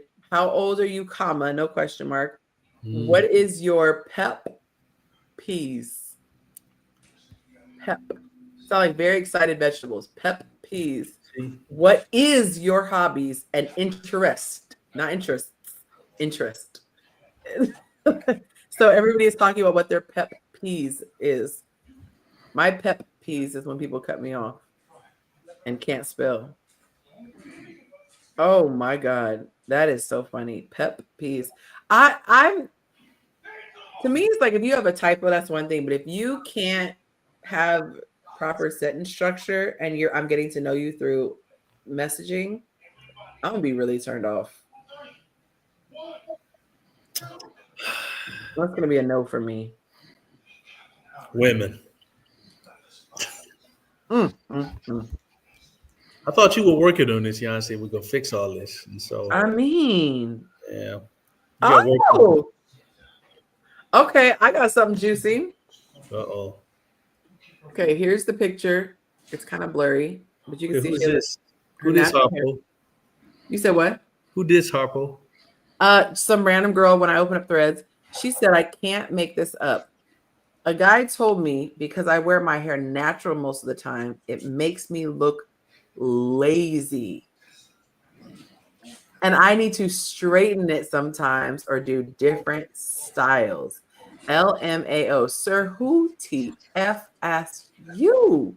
Hashtag Team Natural. I love it, and that's all that matters." Wow. That's wild. I wish someone would tell me wearing my hair the way it came out of my head is lazy. And his wife's hair is thin as a notebook paper and brittle from relaxer and heat. Oh, first of all, that's not her man, why is he even why is a married man talking about someone else's hair? Maintaining natural hair is not for the weak. The furthest thing from lazy. What's lazy is these braids I'm about to let rot in my head. Yeah, perm is easy way out. She said, I love wearing my hair natural. That was a terrible picture of her. Yeah, I was gonna say that. That's someone in the comments. Well, okay. Well, Yeah, that's a terrible picture. She should have kept that. Yeah, let us stay in the comments. Don't do that to us again. Like we were having a good day. I love this meme. It said me trying to see who asked you. He got us 75 glasses. I hate that it's so blurry when you with the thing. Tracy said, "Don't perm shame." Yes, don't perm shame because I do love to straighten. I don't perm it anymore. Me and Tracy didn't have this conversation. Used to. Look, Tracy has amazing hair, and anyway, I'm just gonna leave it at that, Tracy. I'm just gonna leave it in. I was like, those big old curls. Candace says, I don't think it's offensive, and even a man telling her to wear a certain thing. Look, if she likes him, she will not take offense. I second that, and she'll be happy to wear the heels to try to turn him on. I agree, Candace. If you really like a guy and he's like, ooh, I'm weak for a woman in red, you coming in head to toe red. Probably got red nails, red lip. I did my bid natural for 9 years. So what's funny is, what do women just not do that anymore? A guy says, "Well, I like this," and y'all just say, "You ain't gonna control me and don't do it." Like, is that what we on these days? Not me. Somebody teased me because Monte, well, he doesn't like wedges, and he doesn't. There's actually a lot of things he doesn't like, which I'm like, it's very limiting. He doesn't like things that are off the shoulder. And I think they're so cute. He's like, it just looks weird, like someone's half naked, or it just looks like you're missing your shirt. Or I'm like, okay. You said your shirt, yeah. I like Monte because I'm not an off the shoulder guy. Oh my god, you guys are so similar. And then the other one he doesn't like, he hates wide leg pants. He's like, it just takes me back to the 90s. Like he likes a form fitting pant. And so I was telling somebody, I went out without him, and I was like, oh, I'm gonna wear my wide leg, and because my guy hates these. And they were like, why? Like, basically, wear them if you want to wear them. And I'm like, if I wanted to be single, I would move like that. I actually like being in a relationship. And if I have a shirt, like, there's this one shirt he has, it triggers me. It's a hoodie with short sleeves. And I'm just like, that's a football thing. Why? It's like a t-shirt hoodie. I'm like, I think I just hate shirts with hoodies on them. Like, just wear a hoodie or wear a t-shirt, but like, don't do a short sleeve tee with it. It's just weird to me. And so he doesn't wear that. And I think it's cute when you choose to do things. Like, he didn't say don't wear this, and I didn't say don't wear that, but we're choosing. Like, I want to look good when he looks at me. I want him to look at me and go, that's mine. And I want him to look at me and be like, yeah. And if I know he doesn't like something, why? I just think a lot of people don't really like their person that they're with. I think that's it. Like, because it's like if your man tell you like I like your legs, look, you give him legs. Like what am I missing? Like I don't understand. Give him thighs and a biscuit. Come on. I mean, well, you muted. You muted. You saying something, but you muted. Oh, yeah. The women who are offended by men asking them shit like this, they just don't like the men. Because if they liked the dude, they would do whatever it was he was asking. Now, I will tell you what offended me. Like, I was highly offended. I was like, you have no class. The dude who FaceTimed and asked me to do a full spin. And I was like, you have no chill. Like, that was crazy. I felt like I was like cattle on the thing, or like, the slaves and then the auction block. Auction block. Yeah. Look at his teeth. I'm like, you want to look at my teeth? You want to look at like my nail beds? Like what else? Like, he had no chill about it. But to me, that's not. Yeah, that was not cute. All right, let's see what else they got. I will never get tired of y'all posting proposals, weddings, and black love. Please keep it coming because I love celebrating strangers on the internet. That's cute. And you were talking about that. Like, can we have more positive stuff? Yes, more positive stories. Like when Willie gets married, I'm gonna wait on. I'm gonna be here for that show. When he next announcement, I'm gonna be right here. I'm gonna clap. I'm gonna buy some green flags for that day, and I'm just throwing them all day. I'm gonna live vicariously through Willie. Nah, man, you have a seat at the wedding, man. Just make sure you actually show up. We'll have a good time. If I say I'm coming, I'll come. If I give you, let me check, then that probably ain't. No, that's what I'm saying. You want to come to mine though. Mine gonna be, okay. Yeah, mine's gonna be a video. It's gonna be a documentary made about my wedding. 20 years from now, like it's gonna be probably one of the craziest things ever. Oh God. Okay. Yeah. Invite all the singles from your singles database. Yonci. Absolutely the fuck not. No. No. Whoa. That means I have to feed them. Like, you know how much wedding costs? This is like $250 a person. No, I'm cool. Hungry and thirsty. Yeah, exactly. And none of my friends are single, unfortunately. Like I'm the last unmarried friend I have. Yeah, last Mohican. One of the last, Mohicans. Oh man, they gonna go crazy when you get married. They like everybody gonna show up. They gonna now because they were around when I was married before, but I wasn't married in this phase of life. So oh shit, toast gonna be crazy. Yeah, like we've been waiting on this. Yeah. Their wives are the ones that are waiting on it. Like their wives are the ones. One of their wives has me saved as Willie with the hose. I still don't understand why because I've never been like that. But that's how she has me saved in her phone. As what? Willie with the hose. Yeah. I was offended because I have not a one. Like not even half of one. I can't even borrow one if I had to. I don't get this. She said, ladies, she put laddies, Latts. Help me out. I was invited to be a funny guest at an event. They want me to tell a funny story. It says, should I tell one? I tried to convert a non-pork eater and he almost died. Am I missing that one? Number two, I dressed up like. You said what? That's not a funny story. Yeah, I was like, somebody almost died.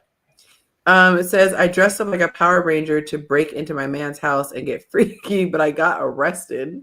I like that one. That's the story I want to hear. Hold on, wait a minute. She dressed into like Power Ranger to do what? That's the story I want to hear. Who is this? Like a Power Ranger to break into her man's house to get freaky, but she got arrested instead. Hey, bring her on camera now.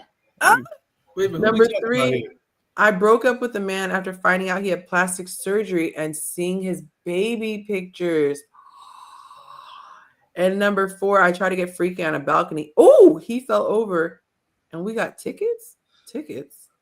Yeah, you get a ticket because he fell over naked and then somebody called the police. Yeah, you getting a ticket. Oh, wow. Power Ranger story. It says, man, a Power Ranger is diabolical. It's like $75. Wait, and it was his fantasy. She said, girl's awful. $75 ticket for public nudity? Yeah, it's not expensive. I'm just intrigued that you do that. The Power Rangers thing though, I want to wasn't there a story about cosplay? Stop. If they want to hear, they won't hear it again. I know it. Be on the live show. I know it because it's happened to me a couple times. It's $75. That sounds fun. Not a couple of times. I was in the military. Like, you know what I'm saying? We was that wild. That sounds fun as hell though. That sounds dope. I got dared to run outside naked in the snow in Bath, Maine, and did it and ran right into. And then the room that I ran into had a bunch of it was like a police organization that was in there. So it was I just shitty time. Whatever. They laughed though. I asked them if they wanted to take pictures after they wrote my ticket, and they just thought it was funny. But they really wrote me a ticket though. It was $75. And then in Dallas, yeah. Yes. Okay, here's a great question. I'm actually gonna put this one up. Okay, y'all, we're in the after show. That's why we're coming up with topics on the fly. All right, but here is the bonus question. Tracy, I just have talked to you about Willie offline. She says, how does he know that? Casey, come on, you got to come on and talk and chill out with this one day. Like Casey, good people. She good people. Okay. Could you be cool with someone who isn't cool with your spouse? Nope. Next topic. Yeah, how that work? Yeah, That's crazy. like it's got like why? Like Why would I want to be cool with somebody who doesn't like Yeah. my spouse? That's I just feel like there's just certain things, like there's a certain level. I'm not that person who's like, oh, I'm not gonna be friends with you because you're not friends with so and so. But when it comes to my spouse, oh no, no, we have a problem. Yay, Tracy said she'd love to join one day. Would one day be today, ma'am? she ain't gonna join. if she come on, if she do it today, I'll extend it again. Oh, there we go. No pressure. Tracy ain't coming.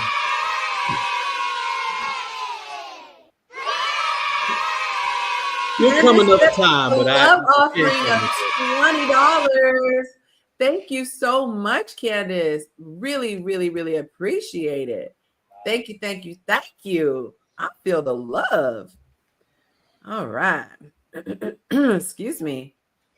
All right. So let me see. Let me see what else I can find, y'all. Are you doing it, Willie? I sent you a message on Instagram like a month ago. Not a month ago. What I missed? What's it about? It was about some AI recommendations. Oh, okay. Something I'm gonna spend some time studying. I know enough to be dangerous, but you sounded like way more than me. Ping me right now because I just launched my Section 8 course, so my DMs is crazy. Oh, you have a course? Yeah, I got a whole done for you service that I do. I did not know this. Crazy. You about to get rich if you take this course. Well, richer. I'm just trying to help people. That's No, I'm saying the people take the course to get rich. Oh yeah, you take the course. Yeah, you're saying I put $1 million in your pocket. Give me a couple months. We can make it work. I was just saying, can I mention the guarantee? Website where this is all listed or whatever, and I just go there? Yeah, I'll send it to you. But yeah, you can put it in the comments, Willie. I don't care. I gotta change it. I gotta go put the 4th of July sale on before I post it. Before I repost it. Okay. But yeah, I'm gonna do a 4th of July sale for 70. I'm taking it from the 15 down to 4. Oh, so, yeah, nice. Yeah, there's just so much money just out there. Just if you know what to do. Yeah, this is that's one of the things that I think is crazy because it's if I wish that I've done a lot of things for money in my day, but if I had known that this was as scalable and as quickly scalable as it is, I would have done this from the start. I probably would have never gotten into cybersecurity if I knew how easy this money makes. Because yes, you get one house and you're making $1,000 a month off the house, and then you get another one. Now it's 2. It scales so quickly. So yeah, I'm definitely somewhat disappointed that I started so late. It's never too late for all the timing. Yeah, that's true. Yeah. If anyone sends me a reel or a post on my DM, let me know so I can check it. I'm scrolling to try to find some good stuff. Threads has. I just got my Facebook page back today. They put me in Facebook jail for something I posted in 2020. So there was a glitch. A whole bunch of people got some people got their whole accounts suspended. And it was an accident, and some people were making money off of their account. Oh, it was bad. Oh, yeah. A woman was bit by a shark in Montego Bay. That's what they get. I gotta read. A shark. I can't go to the hospital because of my finances. If you get bit by a shark, that means you were somewhere you ain't had no business being. Yeah, sharks don't come. Yeah, I ain't never seen nobody get bitten a shark at their own house. Wait a minute. Kev on Stage posted a woman went viral for refusing to give her seat to a crying child. Oh, yeah. And she sued the airline and the passenger filmed her. Does anyone know about this?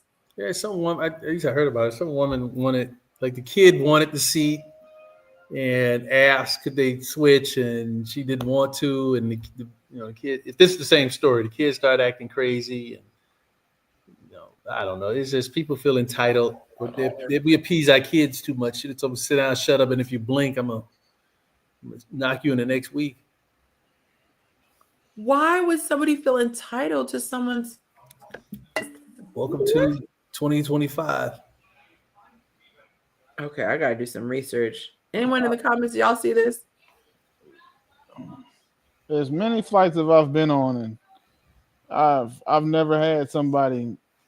I've never had these types of experiences, but it's probably because I don't fly Spirit and shit. But I just want that to happen to me one time. Just once. Just once. Yeah. Because that'll be the last. I think what happens with me and that person will be a deterrent for anybody else to do that silly shit again. Because we're gonna be famous. Okay, so I went to the internet. It says a Brazilian bank employee who was 29 went viral in December of last year after refusing to swap her pre-assigned seat on an airline to accommodate a crying toddler. A fellow passenger who was not the child's mother filmed the encounter without her consent, and the video spread rapidly across social media, drawing millions of views. She claims the ordeal severely affected her mental health and professional life. She quit her banking job. Instead of being seen as simply daring to hold her ground, she was publicly shamed and harassed. I gotta watch the video now. She filed a lawsuit against both GOL Airlines and the passenger who filmed her, seeking compensation for emotional distress and unauthorized exposure. I feel like in today's day and age with social media, there are going to be new laws that have to do with filming people and posting without their consent. She's making it clear that it's a fight for setting boundaries on public shaming and privacy rights, not about the child or her mother. Her legal claims are under judicial secrecy, so the amount hasn't been closed yet. To pay for that seat, no one should be allowed to steal it. Wow. Okay, let me see. I'm like, there's all window seats on this frame. Somebody want to get that baby the window. Anybody here can give her the window. The window. Why I got to be the one? I gotta find the original video so I can show it here for you guys. Okay, here's the video clip. Okay. Oh, they got an ad. Let me see if I can post it. I don't want y'all to watch the ad. Hey, I'm not giving up the seat that I paid for. Pay for it? For a baby. That baby should be asleep anyway. That baby shouldn't even enjoy that window seat. So I had a baby screaming the entire time, and he was old enough to talk and walk. And the second they landed the plane, he was like, he went from to. That's all he wanted, just to get off the plane. I'm like, he screamed nonstop for over. I hate kids like that and their parents. Like, I'm like, oh God, I hope you're sterile now. Like, and they were like, oh gosh, he's just overly tired. And I was like that as a kid. They're making all these comments, and I was just like, just make it stop. They let him run up and down. Oh, here we go. Here's the video. Okay. Oh, it's in Spanish or Brazilian. Translate. So what she said is, you better get your ball hit. No, I'm just playing. Damn. But I don't even see why it would be. So this lady is sitting in a row. She's sitting by a window with the window shade down, and there are two adults sitting next to her. So I don't even know why this would be, like, why they're even coming for her with that seat. I thought it'd be something where, like, the kid was maybe sitting on the mom's lap right next to her or something. Okay, I got to get a translation. That's crazy. All right, let's see what else we got. Oh, goodness. In Brooklyn, someone tried to abduct a woman in broad daylight. And someone stepped in to help her. Oh, that's wild. She's getting off of the bus or the subway, and these guys tried to abduct a woman in broad daylight. That is wild. Did you see the YouTube girl who got killed on? She got killed on TV. I mean, she got killed live. She got killed while she was on live. No. Wait, is it the one who was clowning her husband or her boyfriend? No. That one. No, it was in Mexico. She was on. She was in a salon with her homegirl, and someone had sent her something saying that she was going to get 3 gifts that day, so she had to stay at work. So she stayed at work, right, to get the gifts. And then the first gift came, so she was live streaming while she did it. And then the second gift came, so she's live streaming that. Right. Then the third, she's like, okay, I'm gonna go because this feels weird. So I'm gonna go home, and I don't really want to be here right now because I feel like this is a problem. Hold on, I'm trying to kill somebody. Anyway, so he went in the game, to y'all, in the game. He's trying to kill us. What? I was like, in the game. So the third gift comes, and then she shows the third gift coming in, and then the girl, you can just see her take 3 bullets.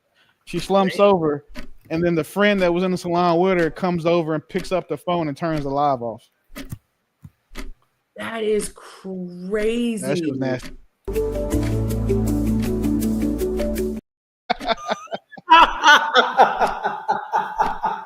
That is crazy work. That's nasty work right there. That was nasty work. Dang it. Yeah, that's crazy. That's just. I went a whole minute over. I'm just going to hang up right now. Y'all have a good night. Willie, I'll wait on your message. Y'all have a wonderful evening. I'll respond to it right now. Thanks for coming, everybody. All right, y'all be safe. We'll see you next Thursday. All right. Bye.